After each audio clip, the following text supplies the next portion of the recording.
Kula niki cerita ibadah sing ringan-ringan mawon. Tapi dadekno mlebu swarga. Amin. Terus kula badhe cerita siji mazhab Hasan Syadzili. Terus Hasan Syadzili niku toreko sing dianut Gus Wafi. Kula nggih beberapa kali dapat ijazah saking Mbah Mun saking bapak kula. Di antaranipun nggih pesen teng Gus Wafi, sebagian lewat kula ziarah teng Barozak nggih. Barozak Termas. Abdul Hasan Asyadzili itu nate pas teng dalem ditamoni pemuda. Pemuda niku ngrutu. Di kampung kami banyak maksiat, di kampung kami banyak kesalahan. Niku sepundi. Jawab Abdul Hasan Asyadzili niku ringan. Sing jelas mboten sragen. Contohnya mboten sragen. Sakjane nggih persis, tapi zaman niku dereng ngeten sragen. Kok tenggen kula kathah maksiat ngeten-ngeten. Jawab Abdul Hasan Asyadzili enten ngoten. Man ahabba alla yu'sawaha fi ardi alla yu'sawahu fi ardi faqad ahabba alla tadhara maghfiratu wa alla tadhara syafaatuhu sallallahu alaihi wasallam. Dadi wong bayangno donya ora ana salah iku padha karo ora kepengin roh ghafure Allah Subhanahu wa taala. Mulane mazhab Syadzili paling bandel, ngurusi wong bandel paling bandel nggih mazhab Syadzili. Nangger kiai Syadzili iku ora umate macam-macam. Mulane teng Indonesia niku kok penak, sing keturunan putih seneng Nabi, sing ireng nggih seneng Nabi, sing ra keturunan nggih seneng Nabi. Mulane setan niku bingung. Nyangkane sing seneng Nabi keturunan putih tok, sing seneng keturunan ireng ya seneng Nabi, sing ra keturunan ya seneng Nabi, sing lakenan ya seneng Nabi. Jadi kelompok itu kathah sangat. Ini penting kalau aturaken mergi madhab Syadzili niku pancen dados pembanding madhab Sayyid Abdul Al-Haddad. Madhab Abdul Hasan Asyadzili niku sing paling masyhur diriwayataken dening Shahibul Hikam. Mergi Ibnu Athaillah As-Sakandari muridé Abdul Abbas Al-Mursi, Abdul Abbas Al-Mursi muridé Abdul Hasan sinten Asyadzili. Niku madhab ingkang bener-bener jadi pembanding. Mergi teng bab husnudzon niku beliau itu pakar. Orang itu bisa yarjuwa hawal yaumil akhir. Orang itu bener-bener dibikin nyaman mbek Allah mbek Rasul. Misalnya ngeten, sampean sowan Allah iku kudu arep-arep disangoni. Kena arep disangoni berarti nganggep Allah iku medhit. Mulane tomak niku penting. Tapi mbek pangeran aja mbek wong, tapi mbek pangeran mbek. Dados limangka yarjuwa hawal yaumil akhir. Riyen niku zaman kula alit, niku anggere ana santri lunga iku sangu sak umbalan. Mergo yakin kiai iku nyangoni. Lho diyakini nyangoni ku keren, berarti diyakini lomo. Lha kok yakin mlebu neraka, berarti nganggep Allah gak Rahman Rahim. Mulane yakin mlebu napa? Swarga. Mau modal urun maulid sak dina ora urun malah entuk. Terus niki rontok-rontok salah tapi muga-muga itu sepuro pangeran. Nggih wau. Nek sampean bener niku sifat ghafuri Allah nganggur, nggih. Kerhane efektif ana sing salah. Mulane wonten cerita wonten tiyang teng multazam donga ya Allah kula paringi mboten nate salah. Iku jawabe pangeran fa'ina adhu ghufra. Wong ora tau salah sifat ghafur iku nganggur. Niki cerita sing sampean aja niru kula. Niki cerita ilmu. Niku mazhab Abdul Hasan apa? Asyadzili. Benten mazhab Sayyid Abdul Al-Haddad itu jalure khauf. Jadi dosa gede apa cilik? Ora ana gede ora ana cilik. Kowe aja delok sing mbok dosani, aja delok dosane tapi delok sing mbok dosani iku sapa. Misale Gus Wafi ngutus santri teng mriki, "Cung, tukokno rokok." Rokok itu barang makruh misal. Mestinya kan santri oleh bantah, niki kiai ku piye to barang makruh kok kon nuku. Tapi masalahnya arah dituruti ya gelo tenan. Jadi aja delok kongkonane iku penting ra penting, tapi mukhalafah iku sababul fir. Misalnya kados kula niki teng mriki kan wonten botol minuman. Cung pindah rene itu kan barang sepele. Terus sampean takok urgensinya apa ya harus dipindah. Iku santri mangkelno to. Ya dipindah wae pokoke sing penting nurut. Iku cara pandang Sayyid Abdul Al-Haddad. Ki aja geman bantah pangeran senajan to perintahe sepele. Piye-piye mukhalafah ngono iku jenenge nentang. Nek cara Abdul Hasan Asyadzili nggih boten barang gedhe mbek cilik kudu ana bedane. Wong ana kabair ana saghair. Masa WA janda beda mek goncekno ya kudu beda. Wong WA tok kok padha mek napa? Goncekno ya kudu beda, kudu ana saghair, kudu ana napa? Kabair. Tapi cara Sayyid Abdul Haddad mboten delok sing mbok maksiati ku sapa. Sehingga khazanah kita niki penuh dengan ilmu. Nah itu wonten bab ijtihad. Ijtihad niku ruangannya luas sekali. Ya kalau bolak-balik nyontokno. Kalau sakniki kan jare wong akeh kiai gede. Jare wong akeh kula niku kiai gede. Nek diundang manakipan tangga yo bingung. Ora teko sawangane kiai gede sombong diundang wong cilik ora teko. Teko iku mahjubno kiai sing ora tau payu. Wih bingung. Nyatane kula ora teko nggih do matur nuwun Gus. Athok kula mboten lakon. Nah kula teko kan mesti ordere teng kula mboten. Cara sing entuk pitik gedhe nggih kula, salam templek gedhe nggih kula. Berhubung kula ora teko ngresgani tiyang kathah. Saiki misalnya ten takok, kiai gedhe diundang musala cilik kesunatan teko apa makruh teko? Cara ijtihad, cara sampean makruh teko napa kesunat? Kula misalnya diundang ning Sragen ning musala Penceng.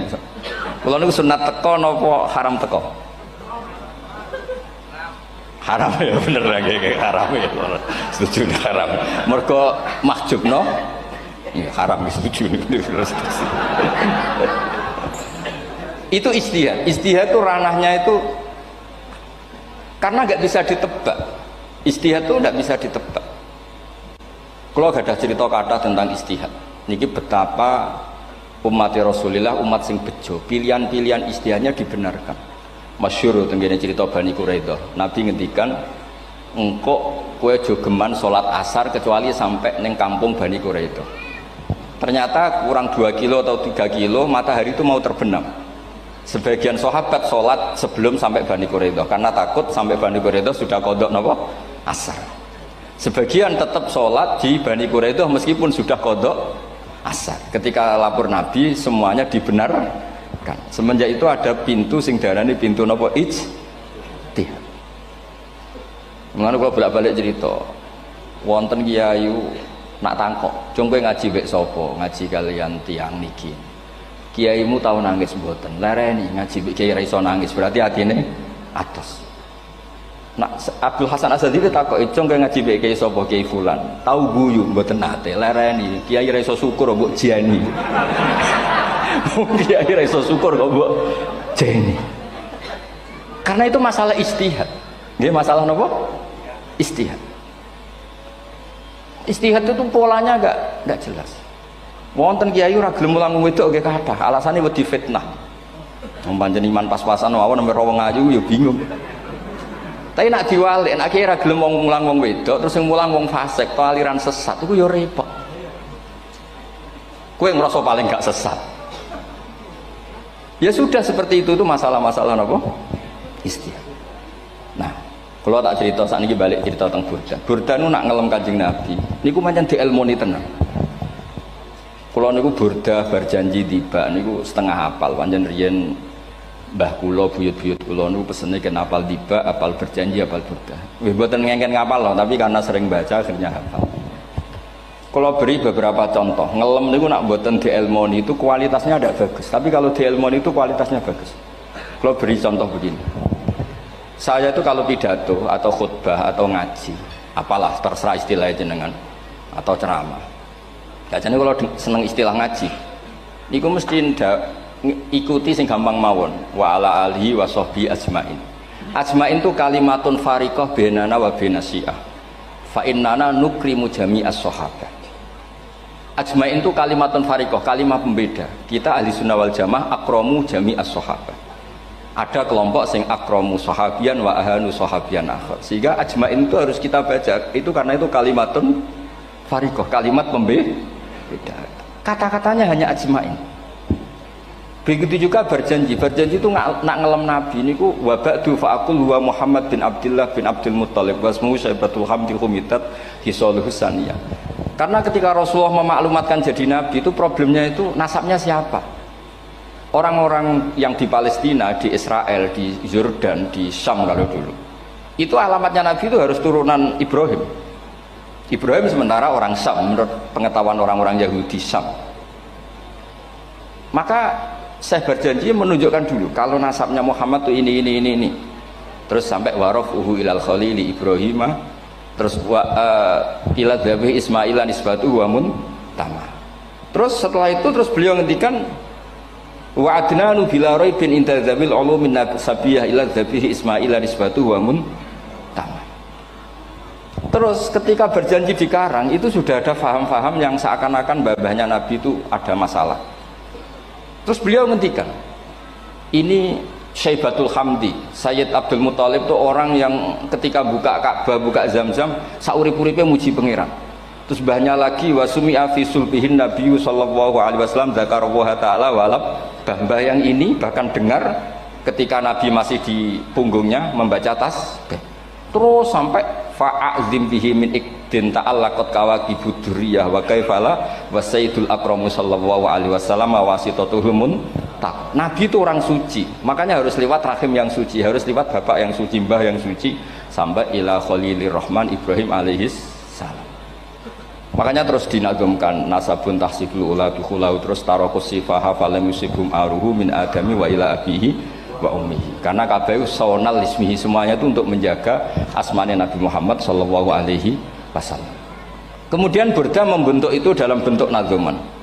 Misalnya beliau ngendikan Rasulullah itu mutiara. Jadi ketika dakwah berpola ya baik, ketika tidak berpola juga baik. Beliau cara muji Nabi faddurru yazdadu husnan wa huwa muntazimun. Namanya mutiara ketika diuntai pasti sangat indah.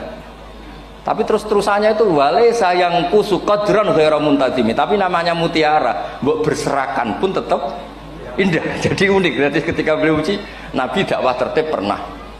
Sholat tuh harus begini, harus begini, harus begini. Beliau sholatnya tuh makninah tertib. Tapi Nabi pernah sholat gak tertib. Duhur tuh 2 rakaat. Mana anak kiai rodok lalinan itu ya anak sana tuh. Duhur itu 2 rakaat. Tapi barokahnya Nabi duhur 2 rakaat diketahui cara sholat kalau salah itu gimana. Umpama Nabi sholatnya bener terus, itu akan kesulitan kita solusinya ketika ngalamin apa? Kesalahan. Makanya Nabi ngintikan ma kuntu ansa walakin unassali as-sunnah. Itu mestine ra tau lali, tapi didesain lali biar bisa jadi sunnah. Wonten tiyang salate suwi maca surat Baqarah. Wonten tiyang badhe njupuk wedhuse lah cara Indonesia. Bareng kesuwen piyambake mufaraqah. Walhasil Mu'ad matur Nabi, ini munafik di tengah-tengah sholat kok mufaraqah. Si penggembala unta ini juga ngeklaim, ya Rasulullah imam kita tidak benar, sholatnya kesuwen. Pikirannya wong ora bela imame. Ternyata Nabi gak belok sing ngangon. Afattanun anta ya Mu'ad. Wong imame wong seragen surat Baqarah. Wis pokoke kulo wae. Jadi Islam itu segampang itu, semudah itu. Sehingga wonten tiyang niku isane maca kulhu, rakaat ula nggih kulhu, saniyah nggih kulhu, pokoke kulhu sampai sok makmume ku mangkel. Waduh, si imam iki gak keren, mosok main apa? Kulhu. Dilaporno, ya Rasulullah ini imam yang kau tugaskan di kampung kami niku amen maca kulhu, Mam. Ditimbali be Nabi, kenapa kamu baca kulhu terus? Li annaha sifatullah, karena itu sifatnya Allah. Maka saya senang mengulang-ulang sifatnya. Terus kata Nabi, saya barusan dikasih wahyu Allah bahwa Allah mencintai kamu karena kamu mencintai surat kulhu. Nah ini ijazah yang seragam ini niku mawon. Nanti tiba maca idza samsu kuwirat bulet nang tengah. Jajal ampun tak tes sak niki. Kiai paling pinter teng seragam kan maca idza samsu kuwirat di depan umum. Mungkin nak dhewean roh tapi nang ngarepe Habib doa ngarepe Gus Wafi meriang nak muntir. Wah, nonton niku kula ndek kanca niku imame level desa, bareng imami teng kecamatan salat Id. Mersiapno surat Tabarakalladzi biyadil mulk. Suwengi diapalo lanyah sampai ambeke hafid. Niku nyatane nggih malah klirune fatal, malah lali ra maca Fatihah. Saking semangate ben ketok imam keren maca surat napa? Tabar. Dadi yo ribet. Terus kula suwun seneng Nabi niku kados senenge para ulama. Niku nak nyipati Nabi niku gampang. Kula niki beto kitab Saraipun Burdah kalian Saraipun Barjanji. Niku kalau ngelem Nabi niku sederhana sebenarnya. Tapi itu yang mengena. Bisa ulang lagi niku sing mengena. Misalnya dawuh Imam sing aran Risalah Qusyariyah. Tegene Bukhari ini cerita Bukhari. Nanti semua nabi ketika di akhirat tuh nafsi. Jadi roh prahara kiamat itu pun gak dinyali mau muni nafsi. Nabi ini cek kober ngendikan umat. Ketika semua nabi ku pelo wis ra iso muji pangeran, Nabi Muhammad di depan Allah tesih saged muji. Fa ahmaduhu bimahamida allamani ha rabbi. Ketika Nabi lain sudah tidak punya nyali bilang alhamdulillah, Rasulullah masih punya nyali bilang alhamdulillah. Sehingga fa Muhammadun ahmadu min ghairi. Hampir semua ulama ngendikan ahmadu yang Muhammad itu afal tafdil. Fa Muhammadun ahmadu min ghairi. Ketika Nabi lain sudah tidak bisa atau tidak punya nyali memuji Allah, Nabi Muhammad masih berani memuji Allah ketika mahsyar. Karena logikanya begini, kira-kira pikirannya nabi-nabi itu kiamat, berarti amal harus ditutup lah, buku harus tutup. Tapi pikirannya Nabi Muhammad boten ngoten. Allah itu tidak diganggu oleh apapun, tidak kena atau tunduk sama konstitusi apapun. Sampean ra iso ketemu Allah. Allah ning pun akhirat, jenengan pun boleh macam-macam ning mun tutup buku boten saged. Rahmatnya Allah tidak bisa dibatasi oleh akhirat. Saya ulang lagi, rahmatnya Allah tidak bisa dibatasi oleh akhirat. Makanya Nabi tetap berani mengajukan syafaat meskipun sudah finish, sudah akhirat sudah finish. Sehingga Nabi muji-muji Allah, akhirnya Allah ngendikan ya Muhammad irfa' ra'sak wasal tu'tah wasfa'tu syafa'. Sudah Muhammad, kamu minta apa tak kasih. Saatnya beliau minta hak napa? Syafaat, disebut maqamam mahmud. Dan ini kula waos kitab kersane orisinil niki betapa sayangi Rasulullah sallallahu alaihi wasallam teng kita.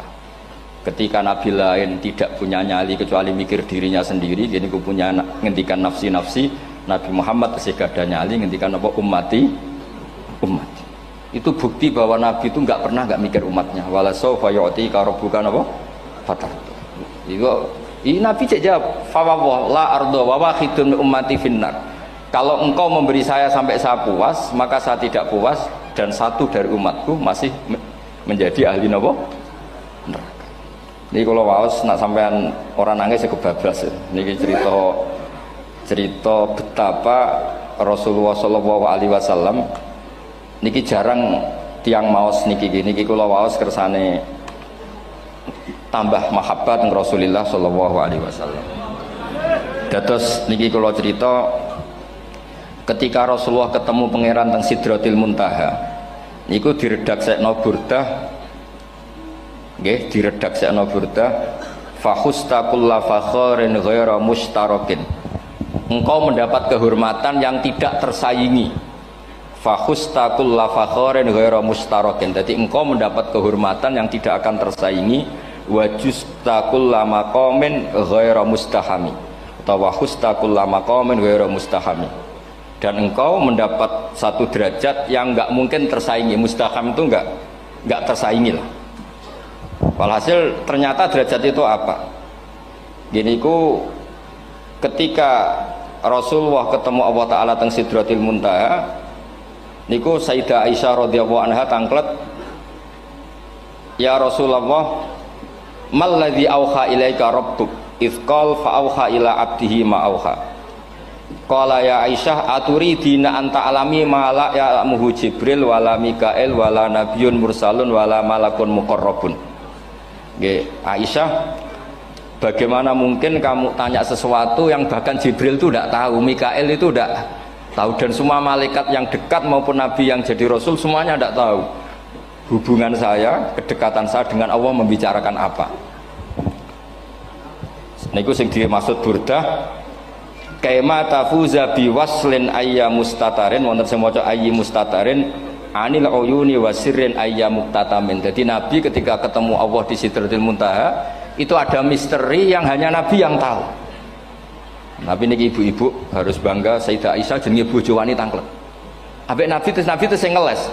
Itu rahasia yang Jibril saja tidak tahu, Mikail saja tidak tahu, masa kamu tanya?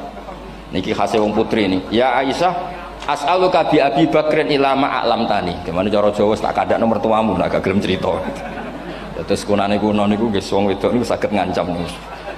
Dadi kamane wis ngancam.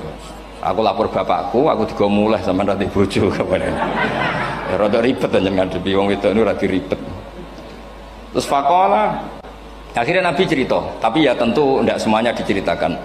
Inni lama kuntu qaba qausaini qultu Allahumma innaka adzabta al umam ba'duhum bil hijar wa ba'duhum bil masih. Oh ya, ini halaman 63 62 tentang kitab Hasyiatul Bajuri alal Burdah. Ya, kitab Hasyiatul Bajuri alal Burdah. Ya Allah, engkau menyiksa umat-umat sebelum umat saya, sebagian bil hijar wa ba'dum bil masih wa ba'dum bil khosfi. Fama anta fa'ilun bi ummati, lalu yang akan kau lakukan untuk umatku itu apa? Reputasi jenengan sama orang-orang yang durhaka itu selalu menyiksa. Ada yang pakai batu, yang dilikuifaksi, ada yang pakai ini. Mosok umatnya kekasih jenengan podo ngoten. Berarti Nabi ku pun nego lah, nego supaya gak sama. Faqala unzilu alaihimur rahmah min ananis sama wa ubaddilu sayiatihim hasanat. Ndak, saya ndak seperti itu dengan umatmu. Waman sa'alani a'taituhu waman tawakkala saterusé. Terus wa fid dunya asturu alal usad wa fil akhirah usyaffi'u kafihim.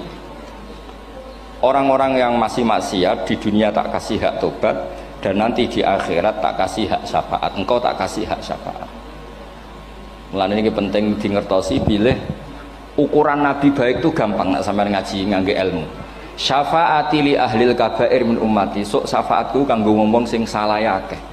Wong Nabi ku ora melok dosa kok mikir nyafaati. Nek rapi-apike wong ora mungkin. Wong sing dosa aku sampean, sing salah sampean, sing mikir solusine Kanjeng Nabi. Lho wong kok apikane ngono iku gak mungkin ta wong. Wong sing salah aku sampean, sing diutang yang sampean, sing kasus sampean, sing mikir Kanjeng. Nah itu cara ulama ngelem Kanjeng Nabi. Mulane khodam tuhu bimadihin astaqilu bihi dzunuba umrim madha fi syi'ri wal khodami. Dadi aku ngelem Nabi iku sebagai bentuk ngelem sing ndadekno dosaku ben disepuro pangeran.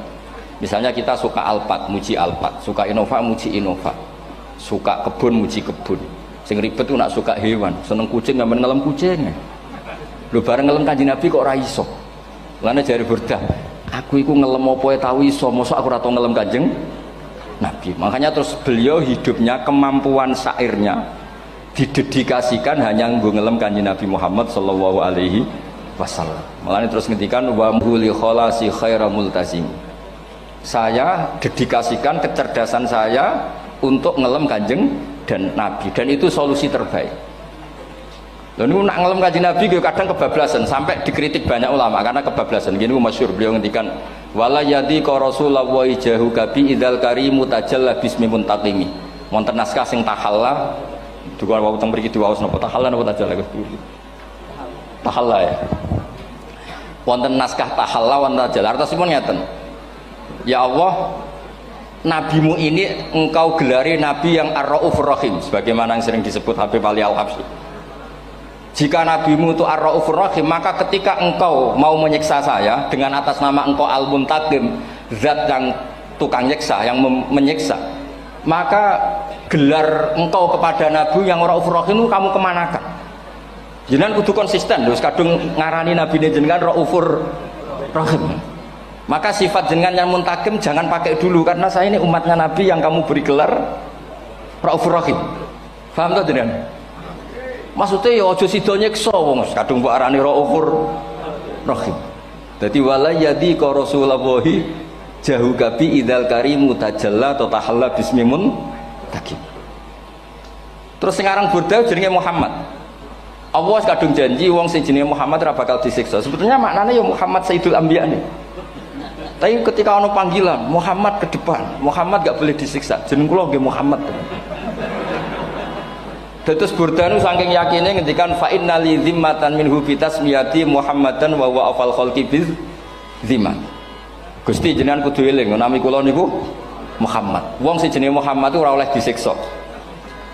Padahal maksudnya ora oleh disiksa kan kanjeng Nabi Muhammad, tapi piyambake namine Muhammad. Terus ngendikan malih in ati dzamban fama ahdi bimun taqidi minan nabi wala habli bimun sorim. Gusti kula pun iman mbek jenengan. Iman itu nilainya tertinggi. Jenenge iman nilai tertinggi, maka iman nggak bisa dibatalkan hanya karena saya salah. Berarti pangeran kok diruwayu dipeksa kudu ngakoni nek dene umat Rasulullah sallallahu alaihi wasallam dan in ati lamun nekane ingsun dzamban ing dosa. Fama ahdi bimuntaqidin, maka perjanjian saya dengan engkau tidak boleh dibatalkan. Itu termasuk hebatnya umat Rasulullah sallallahu alaihi wasallam. Apapun salahnya niku tetap diakoni umat Rasulullah sallallahu alaihi wasallam. Mergo termasuk kelebihan Nabi nu gak ada hak napa? Syafaat. Nggih eling-eling termasuk kelebihan Nabi nu gak ada hak napa? Syafaat. Meskipun kita tetap khawatir jenenge dosa ke istighfar, Tapi aja dadi putus asa mergo napa in anti dzamban fama ahdi bimuntaqidhi minan nabiyyi wala habli bimun sorim. Terus niku cerita-cerita madhe ulama teng Rasulullah sallallahu alaihi wasallam. Mereka milih kata-kata sing wong apik eling terus. Nggih eling terus. Wau kados wau fadurru yazdadu husnan wa huwa muntazimu wa laysa yanqusu qadran ghairu mun. Jadi dulu tuh pernah ada faham-faham sing cara zahiri hadis iku abai nabi itu seperti ini cara zahiri hadis. Tapi ahli sunnah wal jamaah terus di pendapat bapake nabi babe nabi ku min ahlil jannah. Mergo apa? Wa kaifala wa sayyidul akramu sallallahu alaihi wasallam wasitatul muntaqah. Nabi itu orang suci, pasti lewat rahim-rahim yang suci. Minal aslabi thahira ilal arhamiz zakiyatil fakhira. Itu logika yang dibangun. Sehingga terus mantep barokah wau mau sedibak mau berjanji kiyakan wong Islam an-nabi min abihi wa ila jaddi jaddi sampai Adam niku kabeh tarokus sifaha falam yusibhum aruhu min adami wa ila abihi wa ummi. Begitu juga masalah iman. Soal misalnya ada pertanyaan ilmiah, lalu Ibrahim gimana? Karena nanya Azar itu kafir. Zaman ada Nur Rasulullah Shallallahu Alaihi Wasallam, Azar belum kafir. Setelah intikal ke Ibrahim, baru Azar kafir. Atau ada yang menjawab istilah abun di situ itu majaz. Sebetulnya Azar bukan bapak kandung, tapi apa? Paman. Selalu ada jawaban ilmiah dari ulama-ulama ahli sunnah wal jamaah. Tapi kalau pesan teng jenengan, sementing niku mau tiba berjanji nopo bodan itu ada 1-2 bait yang jenengan tahu maknanya, sehingga nanti kualitas mahabbah kita, kualitas kecintaan kita pada Rasulullah Shallallahu Alaihi Wasallam niku tambah. Misalnya ngeten, kula kan nekuni tafsir ya, ada ayat rubama yawaddul ladzina kafaru law kanu muslimin. Niku hampir semua mufassir konsensus sepakat jengben nak wong Islam mlebu neraka. Niku sampean kudu donga, nak mlebu neraka muga-muga jejer wong kafir sing kecangkeman. Niku dinyek. Jarene iman nekani mau oleh jutene neraka padha wae aku. Apa meneh misale sampean hafal Quran jejer wong sing hafal, jare kapit kok ora mlebu napa? Neraka. Kudu ana sing ngenyek. Mergo Allah nu tersinggung sakwise ana wong sing napa? Ngenyek. Akhirnya Allah tersinggung. Niku sing diceritakno tiba. Wa izzati wa jalali la ja'altu man akhlasa li bisyahadati kaman kadzdzaba bi adkhiluhumul jannata bi rahmati. Ora iso wong dekne tauhid apapun salahe wong dekne ndek tauhid ora ngarah dadi ahli neraka selawase kaya wong kafir. La ja'altu ora bakal gawe sapa ingsun man akhlasa li bisyahadah orang yang tauhidnya benar kaman kadzdzaba bi sebagaimana orang yang tidak bertauhid sama saya adkhiluhumul jannata bi rahmati. Padahal Allah dilapuri malaikat, malaikatnya kira diprovokatif. Malaikatnya lapure wajadnahum asrafu ala anfusihim wa wajadna amalahum minadz-dzunubi ka amsalil jibal. Jare pangeran wis timbang seputi Gusti, wanane salah tok. Reputasine salah tok. Ghairu annahum yasyaduna alla ilaha illallah wa anna muhammadar. Niku jawabe pangeran wa izzati wa jalali la ja'altu man akhlasoli kaman kadzdzaba bi adkhiluhumul jannata bi rahmati. Nah, lafat-lafat seperti ini kita akan punya harapan ketika ndelok umat sing carane iman tesih blepotan, carane salat cek blepotan, carane zakat cek blepotan. Kita selalu punya harapan barokahnya iman, barokahnya mahabbah ning Rasulullah sallallahu alaihi wasallam, mereka tambah hari tambah baik. Jangan beragama yang tidak punya harapan, karena agama ini bagi yang punya harapan. Dimangka yarjuwa wal yaumal akhir, bukan yang tidak punya harapan. Wong Kanjeng Nabi sekaruan Nabi orang terbaik dilarani wong Taif, disiksa wong Mekah. Niku malaikat usul kula siksane ya Rasulullah karena mereka menghina kekasih Allah. Mereka ada iman. Nabi masih punya harapan. Mungkin mereka ada iman. Tapi asallah ayyukhrija bal arju ayyukhrijawah min aslabihim may ya'budu wa la yusyriku bihi syai'an. Anak bapak orang iman, aku cek di harapan anak putune iman. Dan sedekah Rasulullah sallallahu alaihi wasallam. Saniki kata bapak era poso, anaknya melok TPQ, bareng poso juk gendong, akhirnya bapak izin melok poso. Bapaknya maca Quran ra tau, bapaknya nekani wisuda anaknya hafid. Mana bapaknya serah kena dibentuk, ya arep-arep napa? Anaknya. Nah anaknya ra kena dibentuk ya arep-arep putune nganti Imam Mahdi turun nang ngoten wae. Pokoke agama niki limangka nayarjuwa wal yaumal akhir. Terus kula suwun sak napa Madzhab Abdul Hasan Asyadzali. Nggih pancen madzhab niku kathah, tapi kula suwun agama teng zaman akhir dawuh Mbah Mun niku kudu kathah rojae. Nggih mergi walladzina amanu asyaddu hubbal lillah. Dawuh Imam Ghazali ar-roja yuqaddam alal khauf. Mergo roja dadekno mahabbah. Orang yang punya harapan itu lebih mudah mahabbah. Dan hubungan kita dengan Allah itu hubungan mahabbah. Ini ku walladzina amanu asyaddu hubbal. Saman roh anak eno wakal kok hubungannya putus asa mesti masuk no. Tapi nak hubungannya isowai saiki nakal soben gak, isowai saiki goblok soben gak. Senajan to soben tak terbukti lah. Sementing hidup itu ada harapan. Guys, sementing hidup itu apa? Ada harapan. Kata ulama ngendikan afdhalul ibadah intizarul farad. Apa-apa ibadah selalu punya apa? Harapan. Terus Indonesia seperti ini kita berharap akan lebih baik, akan lebih baik. Wong cilik kula niku sing jilbaban mau keluarga ketok. Sakniki kathah tiyang napa? Jilbaban. Cilik kula tiyang salat kuwi masjid nggih mboten serame sekarang. Sampeyan ra iso grutu, tapi salat tok tapi atine ngene-ngene. Wah ya ribet nak ngoten sampeyan nyoal ideal nggih ribet. Pira-pira gelem napa? Pira-pira purun napa? Salat purun teng masjid. Sampeyan ndak usah memaksa ideal, wong kita ndak pernah napa? Ideal. Terus kula suwun cerita-cerita teng tiba teng berjanji bahwa Nabi sahibus syafa'ah. Nabi nu tiyang sing peduline napa ummati. Jadi ketika Nabi lain mboten gadah nyali ngadepi hisab, ngene iku do muni nafsi, Nabi tesih gadah nyali mikir umate ngendikan mati. Carane apa? Muji pangeran bimahamida allamani ha rabbi. Lane dawuh iki teng ulama-ulama dawuh fa Muhammadun ahmadu min ghairi. Makanya summiya Muhammadan mergo li annahu satu wasammihi idza wada'atihi Muhammadan li annahu satu madun apa ubah wa summiya Ahmad li annahu ahmadu min ghairi.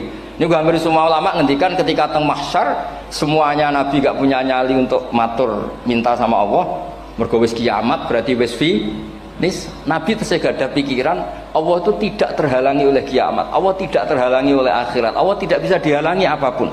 Sehingga Nabi tetap wani njaluk pangeran. Berarti mujine Nabi ku lebih tok karena tahu Allah itu tidak terbatasi. Nah karena Allah tidak terbatasi, podo-podo Allah wapian, wis tak jaluk kanggo umatku sing mati alat tauhid. Berhubung Nabi ngoten terus Allah ngendikan ya Muhammad irfa ra'sak napa wasal tu'tah wasfa tusaffa. Muhammad kepala kamu angkat, kamu minta apa saya turutin. Terus Nabi minta hak napa syafaat. Seseorang bertobat. Dulu umatnya Nabi Musa ada yang menyembah anak sapi, ijel itu, harus tobat. Itu tobatnya ekstrim betul. Kalau tobat sekarang kan cukup istighfar sama istighosah. Kalau dulu enggak, liyak tulal bari umingkum al mujrima, yang terbebas dari dosa menyembah anak sapi, membunuh yang terlibat atau pernah menyembah anak sapi. Makanya ayatnya apa? Fatubu ila bariikum faqtulu anfusakum. Ya, jadi orang-orang yang pernah menyembah anak sapi itu tobatnya apa? Faktulu anfusakum. Sebab itu semua ulama berkewajiban menerangkan nasa mansuh. Sampai Sayyidina Ali suatu saat ada mubalek atau ustadz itu ngajar di masjid, ditanya, kamu tahu nasa mansuh enggak? Enggak tahu. Terus kata Sayyidina Ali, berhenti jadi mubalek, lisensinya dicopot.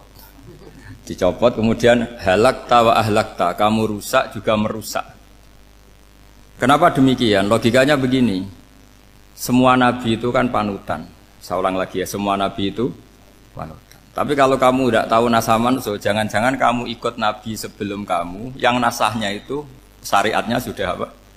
Mansukhoh, sudah di nasah. Itu kayak kasus Sunda Wiwitan itu. Itu gak mau punya Nabi Muhammad karena kurang keren, kurang sepuh. Nabinya langsung Nabi Adam. Resikonya adalah beberapa aliran sesat itu, aliran yang kurang benar itu, zaman Nabi Adam kawinan otomatis sama saudaranya. Lalu masa sekarang kita membolehkan kawin sama apa? Kalau sama Nabi Adam mau tidak mau. Karena yang cowoknya ya bin Adam, putrinya binti Adam. Lalu Allah bikin satu sunnah yang suami istri itu harus beda, yaitu satu kandungan itu melahirkan satu pasang. Dan mulai dulu memang pasangannya orang jelek itu orang cantik. Makanya agak sial itu yang perempuan-perempuan itu. Memang mulai dulu gitu. Kalau cantik itu kesunatannya dapat jelek. Nanti sama-sama masuk surga. Karena yang cowoknya ibadahnya syukur, yang ceweknya sabar. Itu nanti sama-sama. Nah kebetulan si Qabil itu ganteng sekali Qabil. Berpasangan dengan Labuda itu jelek gembrot, pokoknya tidak cantik. Enggak lah, kebalik. Qabil itu berpasangan sama Iklimah. Jadi Qabil ganteng, punya adik kandung namanya Iklimah itu cantik sekali. Yang Habil itu rapati apa? Berarti yang Habil apa? Ya dapati ganteng, berbarengan dengan Labuda juga dapati cantik. Nah karena tadi ya berarti Qabil bareng siapa? Iklimah, Habil, Labuda. Maka untuk kawin ini nggak boleh satu kandungan. Jadi dulu karena nggak ada perbedaan ibu bapak, mau tidak mau beda. Yang penting beda. Yaitu akhirnya apa? Qabil dapat Labuda, yang Habil dapat Iklimah karena beda kandungan. Itu sudah cukup. Nah, akhirnya kan nggak terima si Qabil. Masa orang ganteng dapat orang jelek. Jadi mulai dulu itu maunya orang ganteng ya dapat orang cantik, nggak terima. Tapi Allah ngatur seperti itu. Akhirnya terjadi percekcokan. Nah, dulu itu semuanya itu religius, sehingga ukuran percekcokannya masih religi, yaitu ya gini saja, kita ngadakan kurban, yang diterima itu ya menang. Ya ternyata dalam kompetisi itu yang menang siapa? Habil. Akhirnya Habil jadi menikahi siapa? Iklimah. Kalau sekarang kompetisinya kan siapa paling kaya ya menang, lebih gampang. Nah kemudian bayangkan misalnya, ya saya ini menerangkan asa mansuh. Kita semua sering ngomong, sering berkoar-koar, sering menyarankan atau mewajibkan para nabi itu panutan dalam semua perilakunya. Ternyata ada beberapa perilaku yang sudah dinasah atau dihapus ketentuannya oleh syariatnya Rasulullah Shallallahu Alaihi Wasallam. Maka mengenali nasah mansuh itu keharusan dalam ulumul Quran. Ya, makanya Allah mengatakan apa? Manansah min ayatin aw nunsiha pasti na'ti bi khairim minha aw misli. Jadi saya nerangkan nasah mansuh itu dua sesi. Satu sesi antar nabi, dua di internal syariatnya apa? Nabi. Sekali saja hari ini tok, sudah setelah itu anggap pinter sudah. Kalau sudah jangan tanya lagi. Nah, ada beberapa lagi syariat yang masalah metode. Dulu Nabi Nuh itu dibolehkan oleh Allah saking mangkelnya sama orang kafir. Saya ulang lagi, orang kafir itu kan biadab sekali, nempat buminya Allah, makan rezekinya Allah, kemudian mengkafirkan Allah. Pikirannya Nabi Nuh, orang biadab gini nggak layak hidup, itu pikirannya Nabi Nuh. Kalau dia pakai militer, tidak punya militer, ya pakai langit akhirnya. Pakai kekuatan langit, beliau berdoa, Rabbi la tadzar alal ardi minal kafirina dayyar. Innaka intadzarhum yudillu ibadaka wa la yalidu illa fajirong kafar. Ya Allah, mereka ini orang-orang kafir, padahal pakai bumi engkau, pakai rezeki engkau, matikan semua saja. Jangan sisakan satu pun. Karena kalau masih sisa, nanti anak turunnya ya gitu. Gennya gendo ya pasti melahirkan gendo. Gen wala yalidu illa fajirong kafar. Kalau kamu sisakan pasti melahirkan generasi gendo lagi, kafir lagi. Dituruti sama Allah. Kecuali orang 80 yang ikut Nabi Nuh. Nah, orang 80 yang ikut Nabi Nuh ini selamat karena iman. Maka generasi yang sekarang ini termasuk saya semua ini semuanya turunan orang iman. Maka kita ini punya dua status. Satu, Allah kadang manggil kita ya Bani Adam karena faktanya kita turunan Nabi apa? Adam. Panggilan kedua adalah zurriyataman hamalna ma'nu. Orang-orang sekarang itu pasti turunan orang yang ikut perahunya Nabi Nuh. Jadi nasab kita ini sudah steril. Sudah tidak ada nasab lewat kafir karena yang kafir sudah habis. Semua orang sekarang itu turunan Nabi Nuh, yaitu disebut apa? Zurriyataman hamalna ma'nu. Yaitu sekitar orang 80. Nah, oleh Allah Subhanahu wa taala syariat seperti ini pernah dituruti, yaitu akhirnya mereka mati semua kecuali orang 80 yang mukmin. Tapi uniknya Allah apa? Era Rasulullah Shallallahu Alaihi Wasallam, Nabi kita Nabi Muhammad itu diutus rahmatan lil alamin. Ketika Nabi didustakan, diusir, disakiti, malaikat gunung, beberapa malaikat sing ahli adab spesial eksekutor lah kira-kira gitu. Muhammad, kamu bilang saja ke saya, kalau kamu ingin orang-orang Mekah Bujal CS saya hancurkan. Tapi apa kata Nabi? Saya berharap kalau mereka belum iman, anak cucunya iman. Karena bagaimanapun sperma ya atau calon bayi atau calon keturunan itu kan ada fi aslabir rijal atau fi zuhurir rijal. Jadi kalau dalam ilmu agama itu gen manusia itu disimpan di zuhurir rijal di punggung lelaki. Nanti dipindah ke arhamin nisa. Logikanya gini.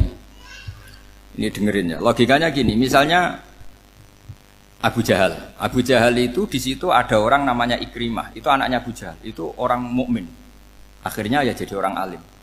Abu Lahab itu di rahimnya di punggungnya ada perempuan namanya Darroh. Akhirnya juga orang mukminah.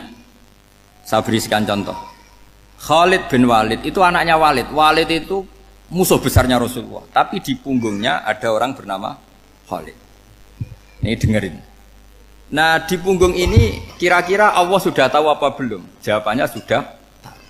Artinya kalau ini mati atau kamu bunuh, kamu sebenarnya nggak bunuh orang kafir saja, bunuh calon orang mukmin yang sekarang masih bersemayam di punggungnya orang-orang kafir. Jadi bisa saja orang yang sedang kafir itu ada sekian calon generasi yang suatu saat mukmin. Itu syariat yang diajarkan ke Rasulullah SAW. Karena kasafnya Nabi, kasaf itu satu kondisi di mana seorang Nabi itu dipertontonkan sesuatu yang nggak kelihatan. Itu dalam bahasa Arab kasaf atau mukasyafa. Nabi dipertontonkan ternyata banyak orang kafir yang di punggungnya itu ada calon generasi mukmin atau muslim. Akhirnya Nabi nggak berani. Jangan bunuh. Mungkin bapaknya ada iman tapi anaknya iman. Betul, Abu Jahal punya anak Ikrimah, Abu Lahab punya anak Darroh, Walid punya anak siapa? Khalid. Itu mirip seperti kita, bapak era sholat, anak ETPK sholat, akhirnya bapak katut sholat. Banyak enggak di Indonesia, bapaknya tidak bisa baca Quran, anaknya hafid. Itu kalau bapaknya kamu habis, tidak ada yang meselin. Makanya biarkan hidup saja. Nah, artinya gini, andaikan tidak ada ulama yang menerangkan nasa mansuh, dikira syariat Nabi Nuh itu abadan mu'abbadat, selamanya lama. Sehingga main teror sama orang kafir sah berdasar Nabi Nuh, padahal kita sudah ganti Nabi, yaitu syariatnya Rasulullah SAW. Masyhur itu ketika Nabi ngendikan, saya tidak minta mereka dihukum, tapi ya Allah saya minta Allah mahdi qaumi fa innahum layak lamun. Mereka kafir itu karena tidak tahu. Sehingga ada periode. Loh kalau perang itu beda, perang itu konteksnya duel, itu tidak harus sama Abu Jahal, Abu Lahab. Ada penjahat mau bunuh kamu wajib perang enggak? Wajib. Penjahatnya meskipun muslim apa harus kafir? Meskipun muslim. Maka kata ulama fikih sebetulnya perang duel itu bukan syariat muslim sama kafir tok. Masih muslim sama muslim, misalnya ada orang mau merkosa istri kamu, terus dia pamit gini, saya muslim loh, beri hak loh. Enggak bisa. Saya penjahat loh, muslim, jadi kamu enggak boleh merangin saya, ngelawan saya kan muslim. Enggak bisa, tetap harus dilawan. Makanya kata ulama-ulama fikih, pertarungan sama musuh itu tidak harus sama orang kafir. Orang muslim pun yang mengganggu kehormatan kita, misalnya mau merkosa istri Anda, itu harus dilawan. Makanya Nabi ngendikan mangkutila duna mali fahuwa syahid, mangkutila duna harimi fahuwa syahid. Orang yang mati karena membela kehormatan keluarganya atau hartanya, maka dia mati syahid. Dan penjahat yang mati ini muhaddarun damu, diabaikan sehingga enggak kena kisos, membunuhnya enggak kena. Misalnya ada penjahat mau bunuh kamu duel menang. Kamu nggak kena kisos karena ini muhaddarun damu, diabaikan kehormatannya. Padahal dia muslim, apa? Muslim. Ini perlu. Jadi ini mengaji ini agak jelimet, tapi gampang. Kan kalau paham nggak paham selesai, jadi nggak baca selesai itu. Sehingga kalau nggak ada nasa mansuh, maka orang selalu berpikir, pokoknya sementing ikut Nabi. Nah itu bahayanya kalau Anda tidak tahu detail, jangan-jangan syariat yang kamu ikuti itu syariat yang sudah berstatus mansukhoh, telah dicabut. Dan itu banyak. Makanya kata Sayyidina Ali ketika ada orang ngajar gak tahu nasa mansuh, halakta wa ahlakta, kamu rusak dan merusak orang lain. Seperti tadi pernah ada kawin itu satu turunan, yaitu era Nabi Adam. Masa kita sekarang kawin sama satu turunan, kan gak mungkin. Ya kan, pernah ada membumi hanguskan orang kafir, yaitu syariatnya Nabi Nuh, itu dihapus oleh syariatnya Nabi Ibrahim dulu. Yaitu Nabi Ibrahim menghentikan apa? Faman tabi'ani fa innahu minni wa man asani fa innaka ghafurur rahim. Ya, kalau orang ikut saya ya Allah ya pasti golongan saya. Kalau yang masih maksiat, masih balelo, saya berharap engkau ampuni. Akhirnya banyak orang kafir tobat. Coba era Rasulullah itu semua orang kafir Mekah itu kafir. Nabi belum wafat. Itu sudah ada 114.000 mukmin semua. Jadi Nabi menangi mayoritas orang menjadi mukmin dari mayoritas kafir, yaitu disebut wara'aitan nasa yadkhuluna fi dinillahi afwaja. Andai kan Nabi Muhammad pakai syariatnya Nabi Nuh, bisa enggak mengislamkan orang sebanyak itu? Enggak bisa kan? Maka ini penting mengenali nasah mansukh. Jadi periode cara wong Jawa maksud no tuntas. Robila tadar itu, pasot tuntas itu, menghabisi itu habis di periode Nabi siapa? No, syariat itu sudah enggak dipakai lagi. Yang dipakai apa? Faman tabi'ani fa innahu minni wa man asani fa innaka ghafurur rahim. Lah Nabi Muhammad ini nabi yang kena khitab anit tabi' millata Ibrahim hanifah. Jadi masternya Nabi Muhammad itu mentornya Nabi Ibrahim. Sehingga syariatnya ya faman tabi'ani fa innahu minni wa man asani fa innaka ghafurur rahim. Tidak syariat rabbila tadzar alal ardi minal kafirina daya. Jelas ya, jadi mengenali nasa mansukh itu penting sekali. Karena kalau tidak, Anda halakta wa ahlakta, kamu merusak diri kamu sendiri, juga merusak orang lain. Karena menfatwakan hukum yang sebetulnya sudah berstatus mansukh, hanya berdasar, itu kan syariatnya nabi-nabi dulu. Syariat yang apa? Syariat yang nggak pernah terhapus hanya satu, usuluddin, yaitu tauhid, itu sama. Tapi kalau syariat itu beda-beda, atau furu'iyah itu beda-beda. Itu tadi saya beri contoh, era Nabi dulu kalau ada pakaian najis dipotong, dibuang. Era Nabi Muhammad dicuci. Orang kafir dihabisi oleh langit. Era Nabi Muhammad enggak boleh, bahkan didoakan Allahumma hdi qaumi fa innahum la ya'lamun. Di Qur'annya apa? Wa in ahadum minal musyrikin astajaraka fa'jirhu hatta yasma'a kalam Allah summa ablihu makmana. Jadi kalau ada orang kafir enggak boleh main dihabisin mereka, beri peluang untuk mengkaji kitabullah hatta yasma'a kalam Allah. Kalau mereka sudah berpeluang ngaji, harus summa ablihu makmana, harus dijamin keamanan. Ya, karena apa? Dzalika bi annahum qaumul la ya'lamun. Bagaimanapun mereka memang karena tidak tahu. Nah, kenapa tidak tahu? Enggak. Karena tadi mereka tertutup oleh kultur yang beratus-ratus tahun. Mbah-mbahnya mereka menyembah batu, menyembah berhala. Ya taunya itu ya Tuhan.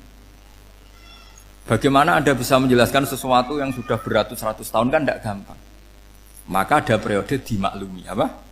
Kalau era sampean kan, mosok waktu disembah saking gobloknya orang, kamu lahir kan sudah nyembah Allah, tidak nyembah batu. Bayangkan kalau kamu jadi mereka. Wong perut kamu saja disuruh makan pizza sakit kok, karena saking lamanya makan sambal kan gitu. Kamu bilang perempuan Indonesia saja cantik kok, saking lamanya jadi orang Indonesia. Padahal orang Indonesia tanyakan orang Eropa, cantiknya di mana? Kamu lahir di Afrika, bilang orang Afrika itu cantik, tanyakan orang Eropa, cantiknya di mana? Hitam gitu kok. Jadi orang itu pasti terkooptasi oleh sekelilingnya. Orang Afrika akan bilang wanita Afrika itu cantik. Coba tanyakan orang Eropa, cantik apa enggak? Belas. Orang Eropa yang kulitnya gitu kata orang Eropa indah, kata sampean. Koyok anaknya kebo katanya kuda jadi. Jadi orang itu akan terkooptasi oleh sekelilingnya. Bayangkan kalau semua orang nyembah berhala terus kamu tidak, alasan kamu apa? Kan menentang mayoritas. Dan itu berat. Maka dimaklumi oleh Allah. Dzalika bi annahum qaumul la ya'lamun. Fi manah panyeruarah. Nah, pemakluman ini yang mulai sekarang terkikis. Orang main pukul saja enggak mau ngaji.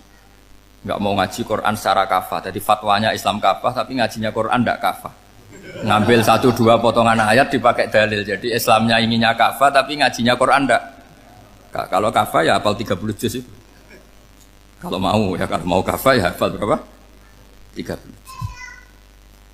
Makanya saya sering bilang, saya sering dinasihati orang karena belum tahu saya ini hafal Quran. Bapak harusnya Islam itu kafah. Kata saya ya dimulai dari konsep Islam itu kafah dulu, apa ya hafal Quran secara kafah. Jadi ini penting saya utarakan. Bahaya sekali orang mengenali Islam tanpa mengenali nasah mansukh. Karena beberapa syariat Nabi sebelum kita itu berstatus mansukh. Terus contoh berikutnya, ini nasah mansukh antar Nabi apa khusus internal Nabi? Ntar Nabi aja gak selesai nih sampai subuh aja gak selesai. Contoh yang paling keren mungkin cowok semua senang. Nabi Dawud dulu istrinya berapa?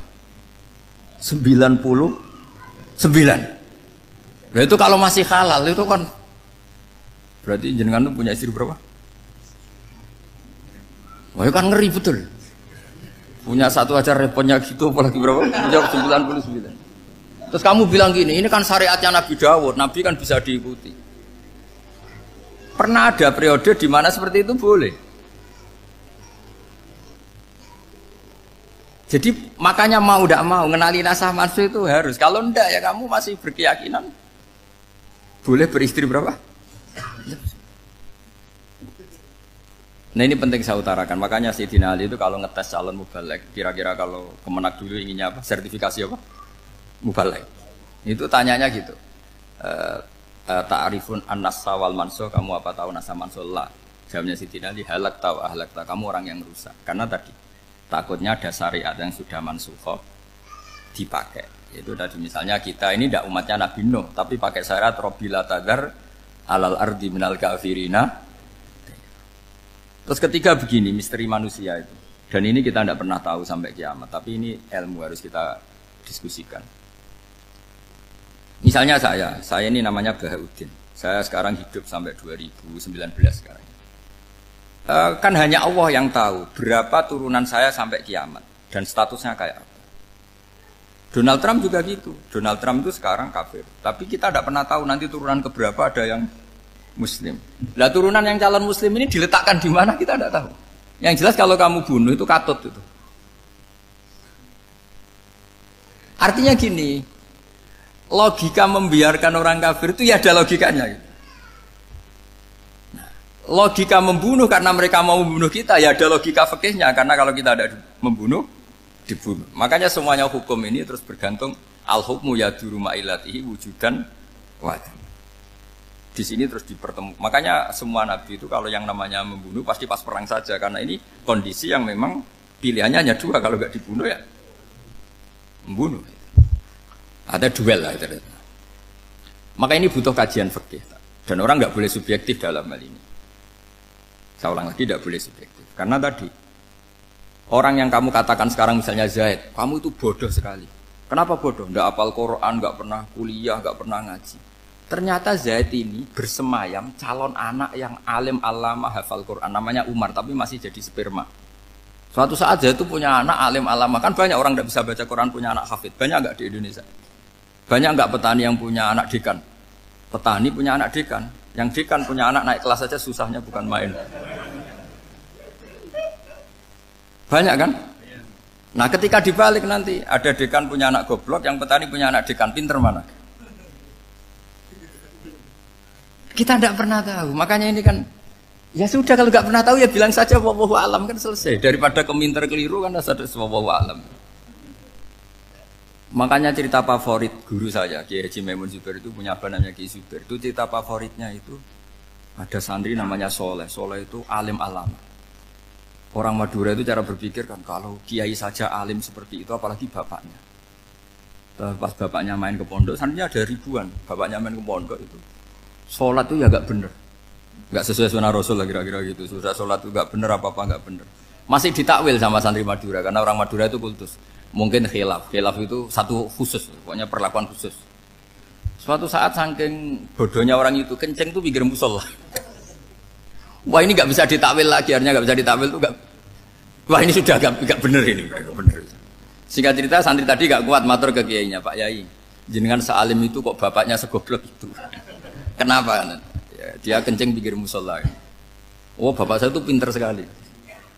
Kok bisa? Karena beliau yang memutuskan saya mondok sampai saya jadi alim alama seperti ini. Yang bodoh itu mbah saya. Yang bodoh itu mbah saya.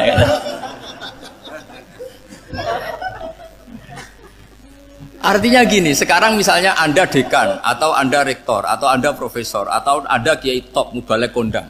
Anda mubalek kondang terus punya anak, gobloknya bukan main. Atau apalagi anaknya ketangkep KPK. Yang satu anaknya orang bodoh jadi dekan. Kalau kompetisi ini pinter mana coba? Ada ahli metodologi tapi anaknya itu terlibat narkoba. Yang ini petani utun, anaknya dekan. Kira-kira kalau dikompetisikan pinter mana? Anaknya pinter petani tadi. Gitu. Yang ketika petani kamu vonis bodoh gitu. Tapi siapa tahu kalau ini menyimpan calon. Paham ya? Kita tidak pernah tahu. Makanya Quran selalu ngajari dalam ilmu sosial itu wa in adri la allahu fitnatul lakum wa mata'un ila. Dalam ilmu sosial itu kita harus jawab tidak tahu. Karena mobil. Makanya saya tadi pagi ngaji di direktorat saya bilang, saya pernah diprotes orang, Gus kamu udah jelas 01 apa 02. Ya saya jawab gitu. Manusia itu makhluk yang paling nggak jelas. Gitu. Sekarang soleh suatu saat bisa saja nggak soleh. Yang sedang nggak soleh suatu saat soleh. Sesuatu yang mungkin rubah kok kamu fanatik itu gimana? Nalarnya itu gimana? Coba kita tahu dulu Wahsy itu pembunuh Hamzah, akhirnya mati mukmin ya enggak?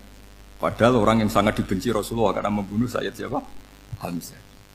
Sa'labah yang tukang itikaf di masjid akhirnya su'ul khatimah. Kita tidak pernah. Lah kalau nggak pernah tahu ya tidak usah terlalu fanatik biasa saja. Kayak jenengan seneng saya itu ya saya tidak tahu sampai kapan ya. Saya seneng sampean sampai kapan ya tidak tahu. Kayak suami istri itu. Pas nikah harmonis bulan madu sampai kapan berarti. Yang jelas paling awet itu pasangan jelek itu pasti nggak awet. Makanya jadi guyonan tuh. Pasangan itu jangan baik-baik gak awet. Kalau jelek itu awet. Ternyata maksudnya cantik sama ganteng. Itu suatu saat pasti jadi jelek. Yang jelek sama jelek pasti jelek terus. Makanya jadi guyonan. Kalau pasangan jelek itu awet katanya. Tapi kalau pasangan baik, ternyata baik wajahnya itu pasti gak awet. Suatu saat pasti jelek. Tapi yang jelek awet, karena mulai dulu ya jelek sampai itu. Awet jeleknya maksudnya bukan. Ya jelas ya, jadi saya mohon sekali ini ilmu. Sampai ndak urusan, ini bukan urusan cocok ndak cocok, tapi ilmu. Ilmu harus kita dengar bahwa syariatnya para nabi itu yang sifatnya furu'iyah, tidak usuliyah, tidak tauhid itu potensi rubah. Sehingga mengkaji nasah mansuh itu satu keharusan seorang ulama. Makanya setiap ada syariat nabi, hal hadis syariah mu'abbadah amla, mansukhoh amla. Karena potensi itu tinggi. Kita tahu dulu semua nabi sholat menghadap apa? Baitul Maqdis. Era Rasulullah dipindah ke Ka'bah.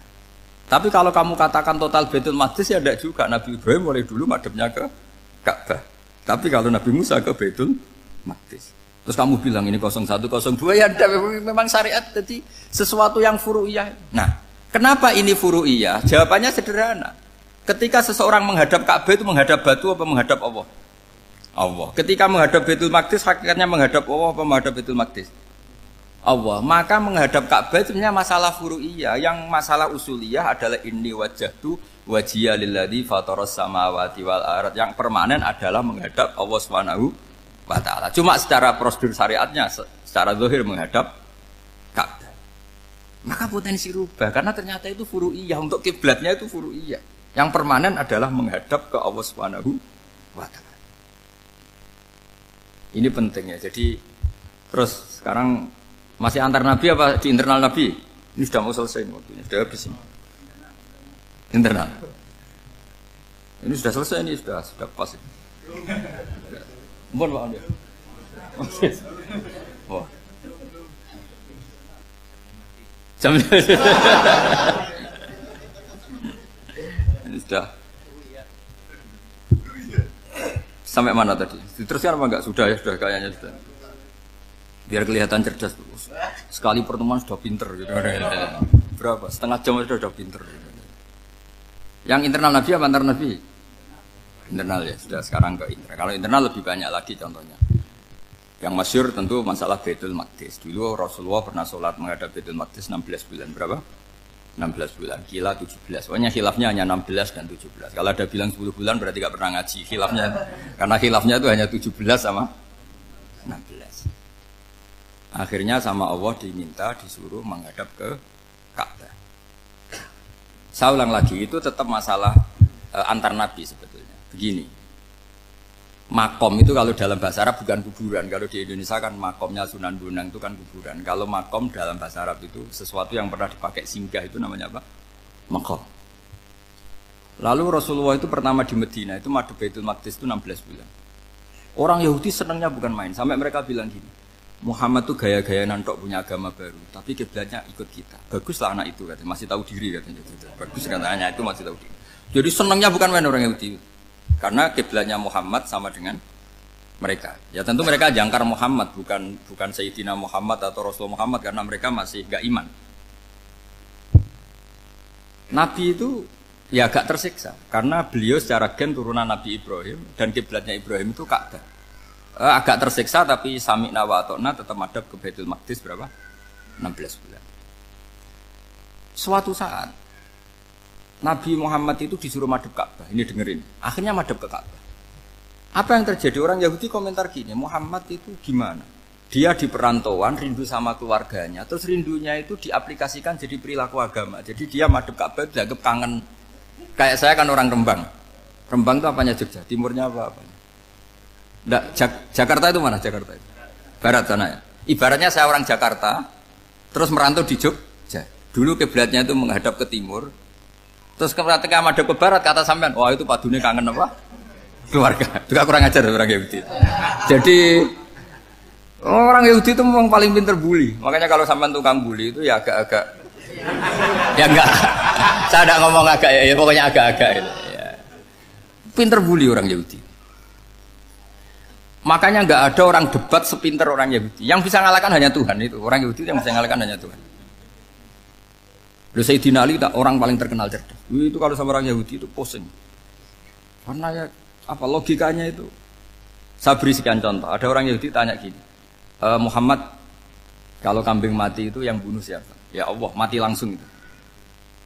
Agama kamu itu aneh, Mak. Yang langsung sentuhan Allah haram, tapi yang lewat tangan-tangan jahil manusia malah halal. Harusnya itu yang halal kan orisinil langsung Allah yang mundur. Jadi uteknya itu aneh, dari cara berpikir itu aneh. Nah cara sampean ini kan, nak halal pangan kue. Tapi Nabi kan nggak boleh bertutur kata kasar gitu. Kalau yang jadi Nabi saya untalan ngono kan gitu.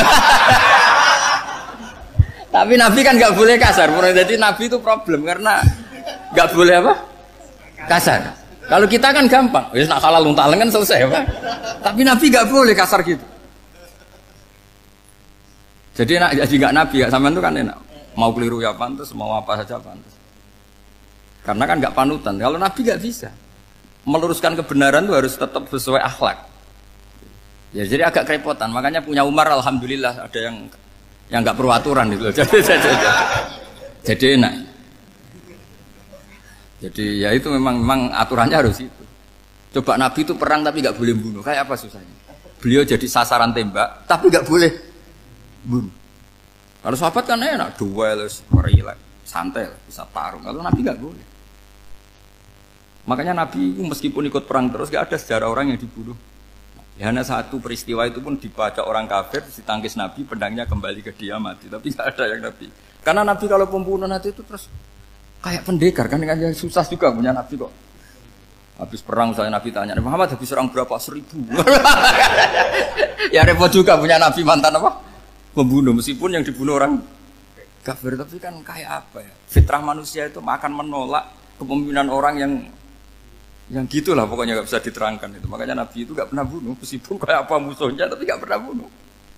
Untungnya di sekeliling orang-orang yang tadi. Jangan bilang itu suka bunuh ya, pokoknya perang gitu ya. Perang dengan bunuh itu beda loh. Kalau perang itu fair apa? Fair. Sampai mana tadi? Nabi Ibrahim ya. Makom tadi saya ulang lagi. Nabi Muhammad menghadap ke Baitul Maqdis itu hanya Allah nuruti. Ini loh Nabi betul. Tahu betul bahwa di antara syariat adalah Baitul Maqdis. Karena semua Nabi pernah berkiblat Baitul Maqdis. Tapi Nabi ketika menghadap ke Ka'bah, Nabi juga dibilangin sama Allah. Ini loh syariat yang benar, karena Ka'bah juga kiblat sing aktaku, lebih tua ketimbang Baitul Maqdis. Maka disebut Ka'bah Atiqah. Ilal Baitil Atiq. Kalau Quran bahasakan Ka'bah apa? Wal yatawafu bil Baitil Atiq. Atiq itu tua sekali. Ya sudah. Ketika berstatus tua itu orang Yahudi seneng, mergo roh kelirune Muhammad. Mereka nantang, Muhammad ayo debat terbuka. Nabi rawuh. Bagaimana Anda bilang Ka'bah itu kiblat tertua? Wong Ka'bah itu pertama yang menghadap sana itu ya kamu. Semua Nabi menghadapnya ke Baitul Maqdis. Terus Nabi Muhammad mulai berargumentasi ilmiah tadi. Enggak, Ka'bah itu kiblatnya Ibrahim. Jadi Ibrahim dulu itu yang mulai dulu kiblatnya itu di Ka'bah. Terus orang itu tanya, buktinya apa? Terus dijawab, fihi ayatum bayinatum maqam Ibrahim. Ternyata di situ ada jejak kakinya Nabi Ibrahim, yaitu batu yang diinjak beliau ketika bangun Ka'bah. Itu argumentasi ilmiah. Lah bareng orang Yahudi kehilangan ilmu, itu gobloknya orang Yahudi. Makanya yang bisa mengalahkan Yahudi hanya Allah Subhanahu wa taala. Wong Ibrahim saja golongan kita, pengikut kita. Ibrahim itu pengikut Yahudi. Wah, itu Nabi mulai senyum-senyum, mulai tertawa-tawa. Wah, itu goblok, orang terdidik. Karena itu ibaratnya kayak kamu bilang Soekarno itu pengagum Puan Maharani. Kira-kira seperti itu. Soekarno itu pengikut Puan. Karena Yahuda itu Yahuda bin Yakub bin Ishak bin Ibrahim. Saya ulang lagi ya, nasabnya Yahudi ya Pak. Yahuda bin Yakub bin Ishak bin Ibrahim. Jadi Ibrahim itu mbah keempat dari Yahuda. Tapi karena mereka kalah debat, Ibrahim itu pengikut Yahudi, itu sama dengan bilang apa? Soekarno itu pengikut Puan Maharani. Itu kan jadi aneh. Atau Gus Dur pengikut Mbak Yeni, atau Basim Asari pengikut Mbak Yeni, itu kan aneh. Wah, akhirnya sama Allah diingatkan. Makanya ada ayat ha antum haula hajjatum fi ma lakum bi ilm falimatu hajuna fi ma laysa lakum bi ilm. Perjanjian debat ini semuanya harus ilmiah. Tapi kenapa perdebatan Anda malah ndak ilmiah? Karena orang Yahudi iftadohu, malu semua. Wah, semuanya Muhammad itu satu-satunya kekalahan orang Yahudi. Tapi ayat-ayat seperti ini itu enggak populer. Ayat ha antum haula'i hajastum fi ma lakum bi ilm falimatu hajuna fi ma laysa lakum bi. Jadi Islam, betapa hebatnya Islam. Kalau debat harus ilmiah. Dan Kanjeng Nabi menantang, ini perjanjian kita debat ini ilmiah. Kenapa sekarang jadi tidak ilmiah? Yaitu kamu mengatakan Ibrahim itu pengikut Yahudi, padahal Ibrahim dengan Yahudi itu dulu Ibrahim. Makanya Yesus kalah, mat. Tapi tetap ra Islam. Tapi nah, makanya terus Ka'bah dibuktikan ketuaannya lewat apa? Fihi ayatum bayinatum maqamu Ibrahim. Itu bukan makom kuburan. Karena makamnya Nabi Ibrahim tetap di Hebron, tempat di Palestina. Kira-kira itu Palestina. Jari Israel yo ning Israel, bola menang di. Jari ning Israel yo ning Israel, jari Palestina ning. Saya pernah ziarah ke sana di Hebron. Di makamnya Nabi siapa? Ibrahim. Jadi jelas ya. Jadi nasa mansuh itu ketentuan yang dikehendaki Allah Subhanahu wa taala untuk menguji loyalitas manusia, menanggalkan semua akalnya. Makanya saya mohon sekali siapapun yang ngaji saya dimanapun, sekali-kali manusia itu harus menanggalkan akalnya. Sekali Anda pakai akal, maka Anda akan ingkar dengan nasa mansuh. Nasa mansuh itu hukum yang direvisi, yang dibatalkan. Makanya orang Yahudi lagi-lagi pinternya orang Yahudi. Merovokasi orang-orang yang Islamnya belum kuat, diprovokasi gini. Ungzuru ila Muhammadin tahayyara fi din yukhillu yawman wa yuharrimu ukhra. Lihat itu Muhammad, dia kebingungan cara beragama. Kadang bilang A, besok bilang B. Jadi nasa mansub dianggap satu bentuk kebingungan. Gak kurang ajar tapi. Wah, akhirnya sebagian orang yang murtad. Makanya nasa mansub itu satu peristiwa yang menjadikan banyak orang murtad. Karena diprovokasi orang Yahudi bahwa itu bentuk kebingungan Muhammad. Akhirnya terus saya qulu sufaha minan nasi ma wallahum al-qiblati mulati kanu aliyah. Nah, kelirunya orang Yahudi adalah ternyata nasah mansuh yang dipilih Rasulullah itu semuanya ada di Taurat dan Injil. Termasuk di Taurat dan Injil disifati dan Nabi yusolli ilal qiblatin, bahwa Nabi ini akan bersolat dengan dua kiblat. Makanya tetap ditantang. Qul fa'tu bit-taurati fatluha in kuntum shadiqin. Kalau kamu tidak percaya bahwa saya ini orisinil, ayo bareng-bareng mengkaji Taurat. Tapi mereka tidak siap mengkaji Taurat. Karena Taurat semuanya mendukung Rasulullah Muhammad SAW. Fatluha in kuntum shadiqin. Makanya ini penting sekali ngaji. Jadi perdebatan itu macam-macam. Dan itu pinternya orang Yahudi. Ungzuru ila Muhammadin tahayyara fi dini yukhillu yawman wa yuharrimu ukhra. Ini penting sekali. Makanya nasa mansuh itu uji loyalitas. Itu Imam Malik kalau mencontohkan ke Imam Syafi'i. Saya berisikan contoh fikih. Ini saya melanggar waktu ini. Ini sudah berapa? Saya yang tidak mengesahkan diri saya. Ya misalnya ini ya, ini kertas saya bawa ya, ini kertas saya bawa. Terus ini tak kasih uang misalnya, uang 100.000. Atau kalau contoh Imam Syafi'i dulu dididik Imam Malik begini. Ya Syafi'i, kalau kamu punya dua budak, dua pembantu, kalau dulu kan masih ada budak, dua pembantu lah kira-kira. Seneng mana, yang cerdas sama yang goblok? Seneng yang cerdas. Kalau yang nurut sama yang bantahan, seneng yang nurut. Lah yang nurut itu yang goblok. Makanya tinggal dibalik saja. Kamu tak beda ya. Seneng mana punya istri yang cerdas apa yang goblok? Coba jawab. Atau ibu-ibu mbak-mbak ini, seneng mana punya suami yang cerdas atau yang goblok?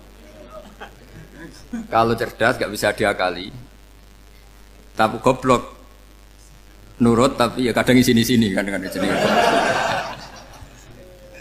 Nah, itu kan antar manusia. Masalahnya kita menghadapi Allah Subhanahu wa taala yang semua kita pasti bodoh. Kita menghadapi Allah Subhanahu wa taala yang semuanya kita pasti bodoh. Allah jelas ngendikan wa kanal insanu dzaluman jahula. Manusia itu banyak dolimnya. Dolim itu sifat mubalaghah. Kalau orang dolim sekali dolim, kalau sering zalum, kalau jahil biasa jahil, kalau banget jahili jahul. Bahasa Arab kan gitu memang. Ghafir pengampun biasa, kalau ghafur selalu mengampuni. Syakir, makanya sifatnya Allah Ta'ala ikut wazan fa'ul semua. Ghafur, syakur, atau diikutkan wazan fa'al. Kalau goblok biasa jahil, goblok banget jahal kan itu. Kafir biasa kafir, kalau kafir banget kafar. Ya, jadi wazan balaghah itu bisa fa'al, bisa fa'ul ya. Kafirin, kafar atau kafur. Paham ya? Malah ngaji nahwu. Ya, tapi ini memang perangkatnya ya. Ini kan perang mau tidak mau, mau tidak mau. Makanya misalnya Allah tidak suka kulla kafarin banget kafir ya, Pak. Paham ya? Kulla khawanin banget khianate. Kalau khain khianat biasa, kalau khawan sering khianat. Lah manusia itu kata Allah apa? Zaluman. Wis banget dolime, banget bodoh. Itu kalau yang ngarang hikam mencontohkan tuh gini, manusia itu pas bener saja salah, apalagi pas salah. Jadi manusia itu kata imam yang ngarang hikam itu, man itu kanat mahasinhu masawiyah, fakih fala takunu masawihi masawiyah. Ketika baik saja buruk, apalagi ketika buruk.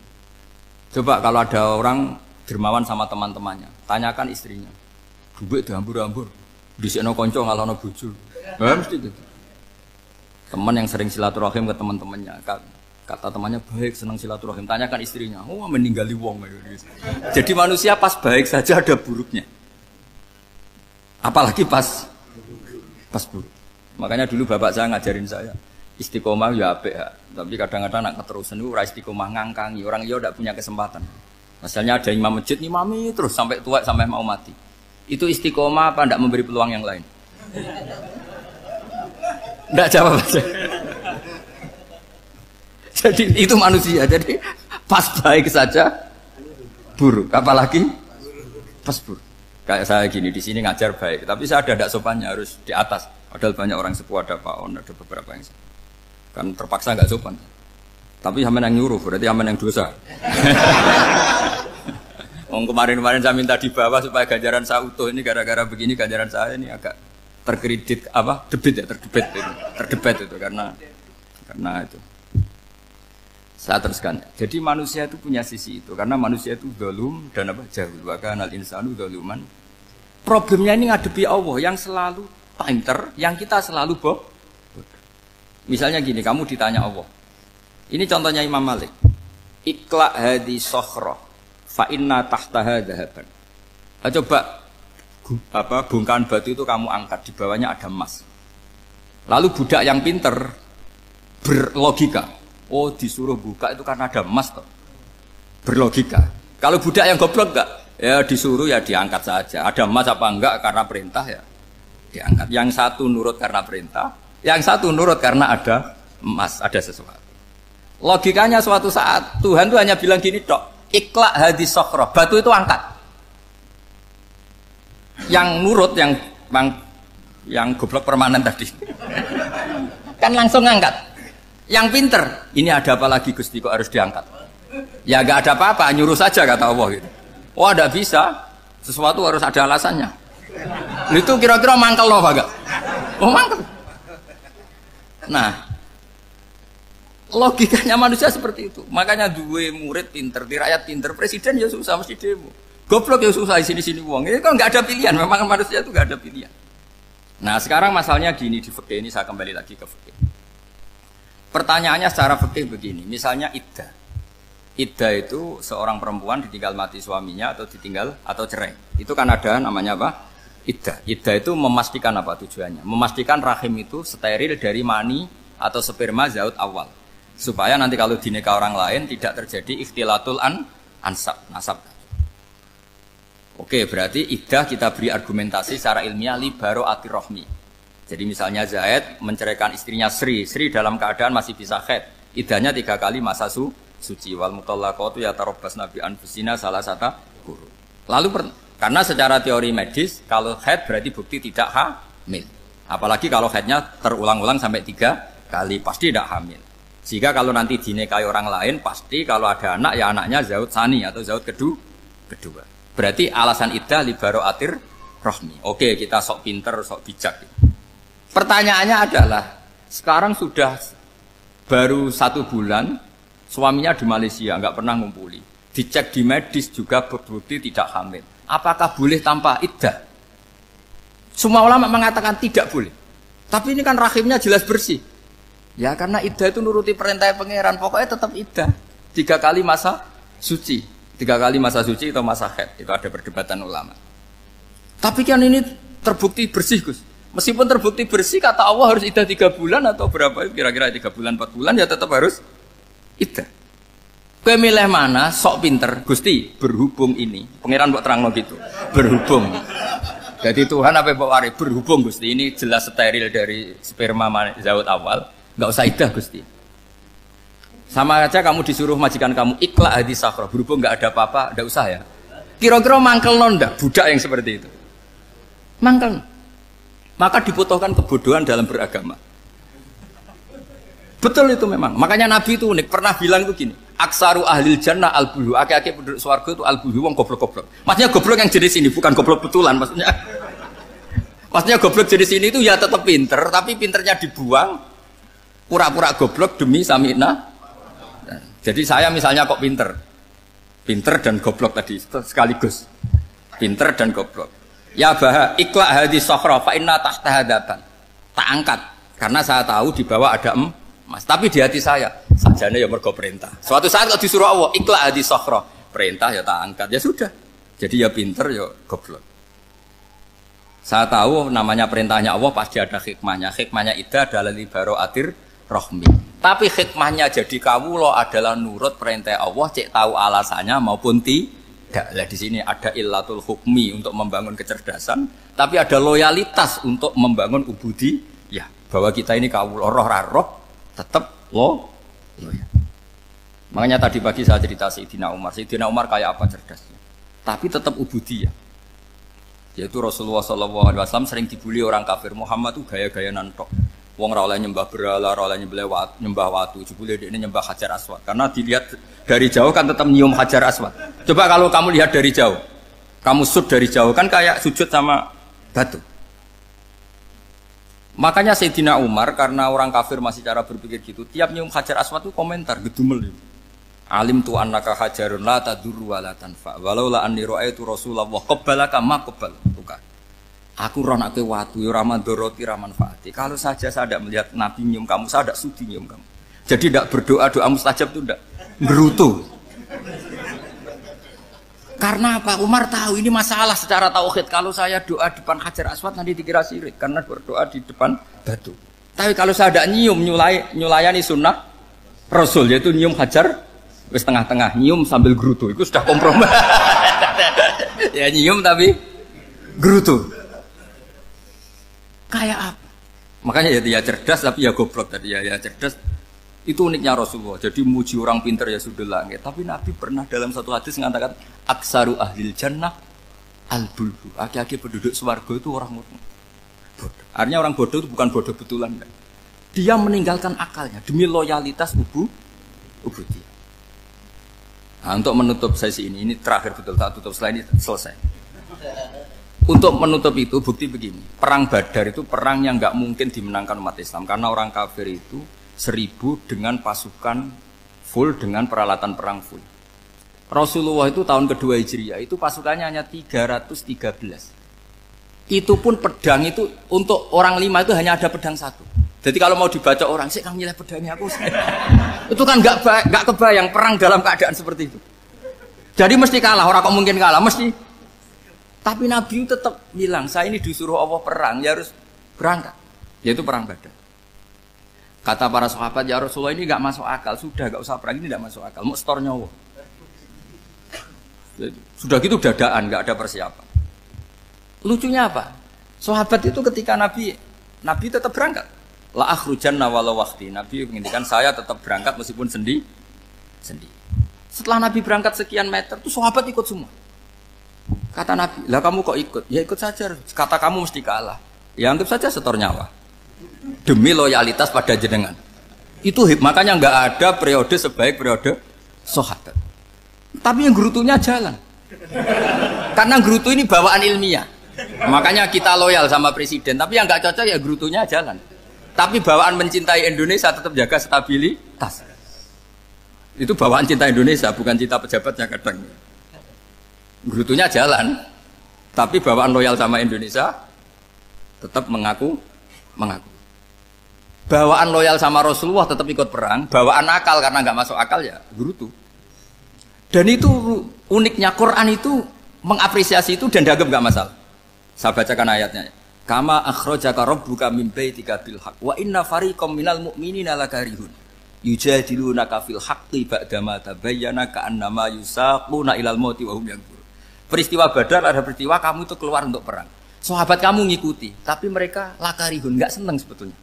Karena enggak masuk akal. Ya geremeng tapi ya derek. Yujadilunaka fil haqq, mereka mendebat kamu dalam kebenaran. Jadi ya Rasulullah wong perang karuan kalah jenengan lakoni alasane nopo? Lah kok melok? Ya saya harus ikut jenengan Nabi. Itu unik. Kalau orang sekarang mana mau, kalau gak masuk akal gak mau melakukan. Coba misalnya istri kamu belajarnya dikurangi. Anggap saja petualangan latihan hidup di masa lalu. Gak mau.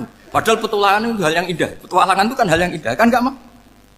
Oh ngirit ayo alasan. Tapi lucunya kalau dijak camping bermiskin-miskin di hutan mau. Karena karpe dhewe, tapi nak suami yang ngongkon. Ayolah seminggu ini kita model miskin, anggap saja petualangan masa lalu. Enggak mau. Karena pinter, apa? Coba kalau bodoh.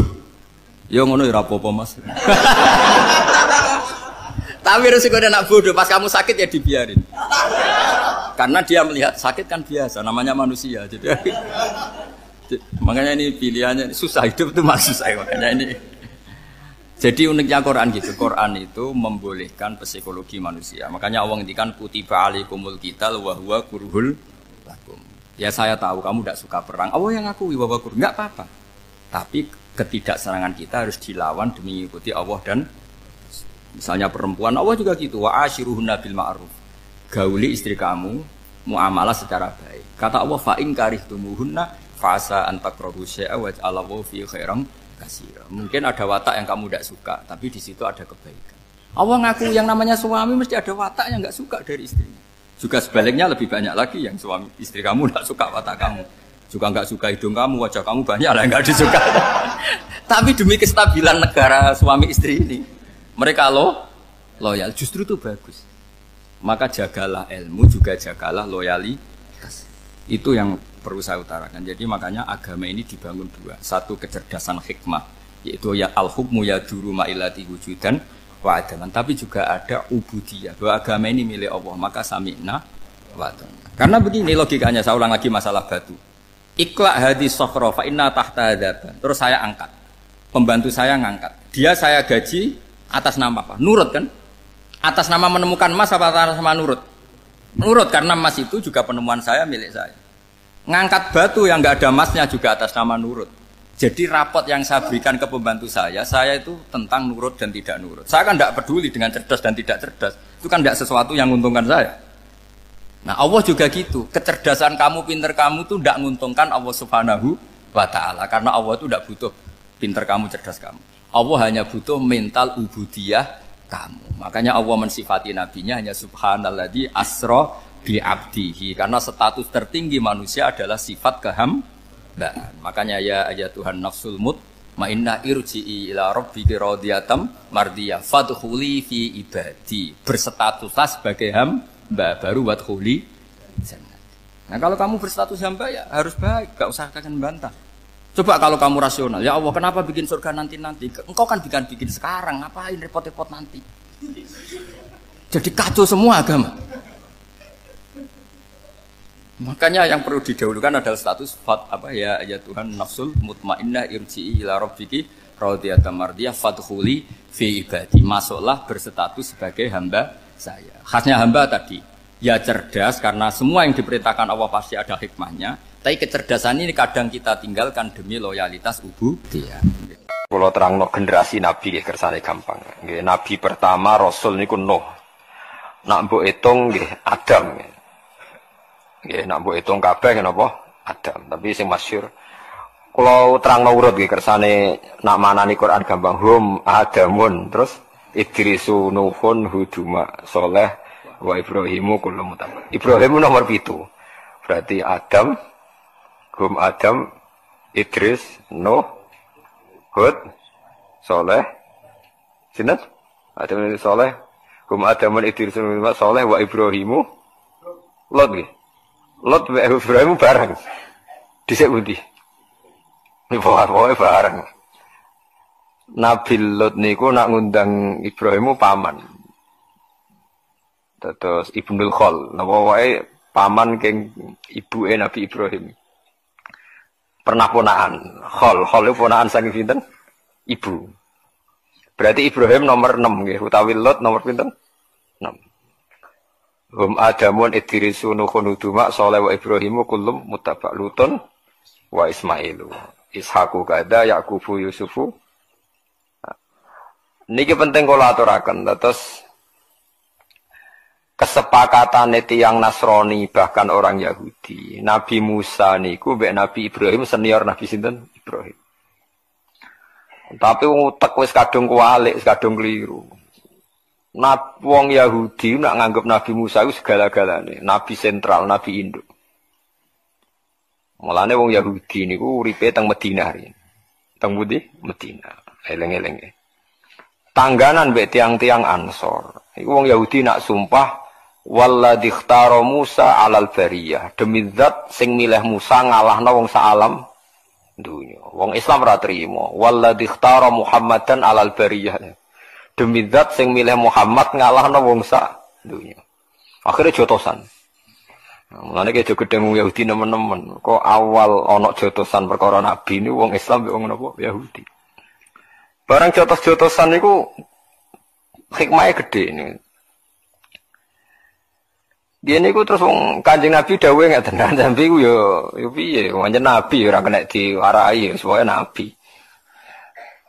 Nabi malah ngandani sahabat Ansor ngeten, la tufaddiluni ala Musa. Kowe aja geman mulya-mulya anakku nganti ngalahno sinten Musa. Musa iku sampe nak kiamat. Bar gempa bumi besar iku Musa iku tak delok iku wis cekelan tiang aras. Dekne mbek gedak-gedek nyerbeti lemah sangka rambutnya. Jadi Nabi Musa itu ngetan-ngetan buai lemah saking rambutnya. Wong tangi turu saking kubur. Terus dawuhe Nabi, aku ora roh. Dekne lagi tangi, apa dhisik aku? Pokoke ketemu wis ngene iku. Lucu ta Nabi. Nabi ku nak wong Yahudi ku yo piye, yo mangkel, yo seneng, yo campur-campur. Akhirnya ana perdebatan. Perdebatan itu syaratnya jare Nabi ku engkau nak debat sing ilmiah dari Kanjeng Nabi. Iya dari wong Yahudi. Kanjeng Nabi terus gawe cerita mulai nek. Ana alamilati Ibrahim. Kowe aja geman nyalano aku. Aku iku alamilati Ibrahim. Hampir semua ulama niku sepakat satu-satunya nagoman sing Nabi urut sesuai periodene namung teng Aqidatul Awam sing dikarang Sayyid Marzuki. Mulane dadi kitab legenda teng Indonesia. Mergi urutan Nabi sing urut niku namung teng kitab napa? Aqidatul Awam. Termasuk dhisikno Lut, Ibrahim, Ismail Guri. Mergo Ismail iku anake Ibrahim. Sementara Lut itu semi kanca, napa? Kanca mbek anak dhisik kanca. Mergo kadang kanca kawin wis nekani anak mrungono. Lah Nabi Lut mbek Ibrahim semi napa? Kanca. Mulane fa'amana lahu Lut wa qala inni muhajirun ila rabbi. Dadi Lut itu semi kanca mbek Nabi Ibrahim. Nabi Ibrahim nabi pinter. Karena ini ngelawan malaikat Jibril.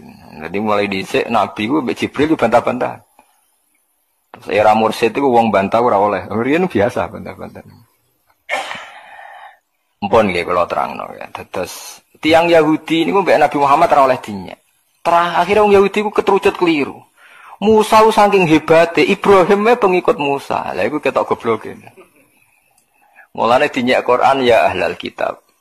Lima tuhajuna fi Ibrahim. Tahwama unsilatit Taurat wal Injilu illa min ba'di. Mulane ha antum haula'i hajastum fi ma lakum bihi ilmun. Falima tuhajuna fi ma laysa lakum bihi ilm. Hei wong Yahudi, mau kan etika perdebatan kita, jare Nabi kudu ilmiah. Iki debatan wis gak ilmiah. Ibrahim mbek Musa dhisik ndi? Wong Yahudi mene dhisik Ibrahim. Lah iya wong dhisik kok pengikut. Ngeri. Jadi padha karo Mbah Hasyim Asy'ari ku anut ruhin nak yo aneh. Wong Mbah Hasyim luwih dhisik. Mbah Hasyim Asy'ari ku pengikute Hasyim Muzadi. Lah edan to. Mereka sange senenge Mbah Hasyim. Lalu riyen Mbah Mun nate ngeneng santri ini ngantos ken metu. Gara-gara niku Mbah Mun tanglet. NU mbek Imam Syafi'i apik dijare apik NU. Mergo takoki wong Madura. Dadi NU ora agama to Madura. Islam mbek NU cek mulya napa? NU. Wong lawan Islam dibar tapi nek nglawan NU. Paham. Ora fanatik wong Madura mbek Islam tapi fanatik. NU nganti takoki Mbah Mun NU mbek Imam Syafi'i apik dijawab apik NU. Padahal NU pendirine Mbah Hasyim anut Imam Syafi'i. Nah, mana wong alim-alim sing mutung mbek NU langsung nyekeli madzhab Imam Syafi'i. Perkara NU jog diorganisasi NU fatwane ra macam-macam. Nah, wong alim terus mencolot langsung anut Imam Syafi'i mergo anut organisasine kadang kecewa wae nggih. Wong dukung mendukung wae dadi. Iku Quran. Dadi mulane nak ngaji Quran nak sing saged nggih diangen-angen. Nek mboten saged nggih anut sing angen-angen. Dadi ya ahlal kitab. Hei ahli kitab, kowe kok berdebat tentang Ibrahim. Dan mbok klaim Ibrahim pengikut Ibrahim. Toh wa ma unzilatit Tauratu wal Injilu illa min ba'di. Terus afala taqilun. Akalem udah kok ndi. Sebab itu Nabi Muhammad itu nabi paling realistis. Beliau gak tahu muni gawe negara Islam atau gawe agama Islam.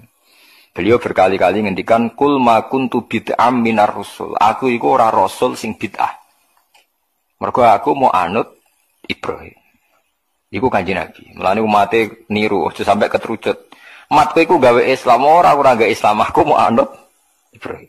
Cara Kanjeng Nabi kok muni pendiri Islam kok dikatakan orang barat. Iku Muhammad Rasido Nabi mergo dekne mustakil berdiri sing tercerabut sangka akar nabi-nabi dulu. Berarti gamane cara ngaji sanate Muhammad gak musalsal mergo dekne berdiri sendiri. Mulane ciri utama nabi mesti musaddiqal lima baina yate, anut ngarepe. Ngarepe anut ngarepe sampai dok Nabi Adam sampai langsung Allah Subhanahu wa taala. Lah saiki wong ngelem Nabi Muhammad itu ya ora pati paham. Nyongkone Nabi Muhammad itu nabi sentral dengan arti ya punjer. Punjere nabi itu dengan arti derajat. Tapi ora iso punjer dari segi silsilah. Mulane anit tabi millata Ibrahim napa Hanifah. Kudu ana sing dinut. Rupa-rupane milai sinten Ibrahim. Ya penting kula aturaken. Sebab niku jeng ben. Nah iki lucune, iki mulane nek ngaji aku sampeyan gue sanggup mati, gue sanggup mati. Nabi Ibrahim ditakoki pangeran, "Him kowe tenan wis dakwahi kaumem?" "Mumpun Gusti, kula pun mulang kalimat tauhid." Padahal niku Nabi sinten takoki malih. "Sa Musa, kowe wis tenan dakwahi umatem tauhid?" "Nggih sampun Gusti." "Sa Isa, kowe wis demen dakwahi tauhid?" "Ya sampun Gusti." "Seksi sapa?" "Muhammad," jadi lucu kan. Lah iku. Kanjeng Nabi paling guri tapi dianggap seksi. Lah iku mungkin nak dadi seksi itu tadi. Rantai itu ana induk. Sing pertama digawe rantai pertama. Terus digawe nganti rantai terakhir. Bukti nak rantai terakhir, rantai ngarep iku coplok orane tergantung rantai guri. Ngger rantai guri iki wijek, berarti ngarepe yo wijek. Mergo wijek centelan. Kulo riyen nggih mikir nganti bingung nganti salah hajat piye karepe. Nabi ku musalsal rantai. Mus paham ya, wis gak dadi khawarit, wong dadi khawarit. Rantai ku nak sing ngisor iku ijek gandengan kados kalung utawi napa sing tau dikalung bojone rantai aku ya ora tau duwe rantai ngono. Rantai luwih ana anggere wong duwe rugen duwe tak nyantang wedhus ya. Rantai ku nak gelang sing pol ngisor gak coplok, berarti bukti gelang dhuwure ijek. Paham nggih? Nak gelang dhuwure ra coplok, gelang dhuwure Isih. Lah nek sing gelang pertama sing dhuwur misalnya Nabi Adam, ora ono seksine dekne berdiri sendiri. Mulane nek takoki ra iso jawab, "Dam, buktine apa nek kowe dakwai?" "Dam, buktine apa?" "Sa Isa." Jawabe Muhammad jare. Mergo ranting ngisor ku nak ijek, berarti dhuwure ijek. Anggere ijek dhuwure isih. Lha iku rasul iku kalimat tauhid itu musalsal. Mulane kabeh nabi ku jare anut ngarepe padha-padha mempertahankan kalimat la ilaha illallah. Ini disebut wa ja'alaha kalimatam baqiyatan fi aqibihi. Ciri utama nabi gawe kalimat la ilaha illallah abadi. Mulane kowe sok ben wong apik ora iku krana anak putuem. Paham mungkin ya? Angger anak putuem salat wong apik berarti ke wong apik. Mergo cebloke apik. Mulane kira rasa bangga dadi wong saleh saiki. Angger bedigasan anak yo koyo bapake pedhot berarti kowe paham ya pedhot. Perkarane pas pangeran takok, "Cung, kok ana rante copok dian ke anak sapa juga Gusti?" Lah iku perkara ya iku. Mulane ciri utama wong apik ku ning turunane. Mulane idza matabnu adam ing qata'a amaluhu illa min salasin termasuk awaladin saleh. Ane kados kula niku bapak kula riyen nak ngandani kula, hak kowe kudu alim ya hafal Quran. Mergo dhisik Bambam ya alim hafal Quran. Nek ora pedhot, aku iku pedhot. Jadi kula akhirnya mulai alit ngapal Quran. Ngapal hadis. Kirin babah kula ya wong alim pedhot. Engko aku iku pedhot. Kula sakniki pede mulang perkara ning ibadah. Asline cara ati kula nggih gak duwe nyali karena saya punya anak di putu. Paham gitu. Terus seksi iku ning ngisor. Angger rantai iku ijek ngisor berarti ana tautane ning dhuwure. Dhuwure ana tautane ning dhuwure. Mulane pas ditakoki seksi sapa ummatu Muhammad. Disebut fa kaifa idza ji'na min kulli ummatin bi syahidi wa ji'na bika ala haula'i syahida. Mat ke somben tak dadekno seksi nyekseni para nabi nak wis dakwah. Nabi terus nangis mergo sungkan nyekseni nabi-nabi senior. Mane nabi nangis pasti wajah napa fa kaifa idza ji'na min kulli ummatin bi syahidi wa ji'na bika ya Muhammad ala haula'i napa syahid. Eling-eling. Mulane sakniki Kanjeng Nabi sing sakniki. Nggih Kanjeng Nabi tenan sing sakniki niku tesih sugeng. Paling sering didongakno nggih kula jenengan sedanten. Kok ketok ajarane Nabi ku bener nek ana sing terusno saiki. Sekali iki terputus genti Ahmadiyah ya wis nabine loro. Paham ya? Paham ya? Sekali kowe ra turunan Ahmadiyah wae anake papat kowe sitok ya mayoritas Ahmadiyah. Wah iku terus butuh strategi. Iku eling-eling ya. Mulane agama iku dikawal ku loro. Siji ku ambek hujah, ambek logika. Loro iku ambek anak turun. Apa artine logika nak kalah mayoritas? Kalau baleni malih, apa artine logika nak kalah napa mayoritas? Misalnya wong Indonesia iku 2000. Sing Ahmadiyah iku 19.000. Gak usah hujah-hujahan tapi mayoritas. Nabi kok sitok. Nabi ku loro, dadi mitraan. Muni ngono kabeh. Sing 1000 nak yakin Nabi Muhammad nabi akhir zaman, minoritas. Suwe-suwe wong kan terpancing. Masuk akal loro cah mitraan cah mosok. Sing ngomong mayoritas. Nah, mulane mayoritas harus dipertahankan. Mulane kowe aja gedeng wong wayo, mergo iku nyepetno napa mayoritas. Soal kono de masalah ben diurusi dhewe, tapi kira usah gedeng. Wong kono masalahe dhewe kok. Paham ya? Niku penting mayoritas. Mulane iku sirine dawuh Nabi tanakahu tanasalu fa inni mubahin bikumul umam. Aku iku bangga nek umatku akeh. Mergo kadang masalah ora iso dihujahno. Mau anut mayoritas. Saiki sampean tak bedheki. Dalil ahli sunnah iku yakin ta gak? Kowe yakin gak bener ahli sunnah? Yakin kan? Karena Anda di Indonesia, NU Muhammadiyah kategorinya masih ahli sunnah. Apa dalil ini mempan ketika Anda baca di Iran? Wong Iran PDW nak maca alaikum bil jamaah wa man sadda finnar. Kamu harus ikut mayoritas, kalau sendirian neraka kamu. Mayoritas wong Iran apa? Syiah. Berarti sing nerajal, sing sad. Jadi andekan wong NU kok urip ning ngene pundi? Iran utawa Muhammadiyah. Ora duwe nyali den. Nggur Abu Bakar laknatullah alaih muni radhiyallahu anhu dhewean kowe.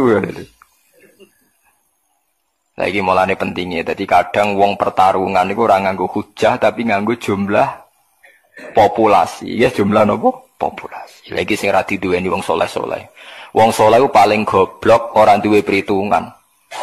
Sing diperhitungan wong alim. Wong alim mesti ana faseke sithik-sithik. Perkarane kakean perhitungan, tapi iki sing dadi cagake bumi.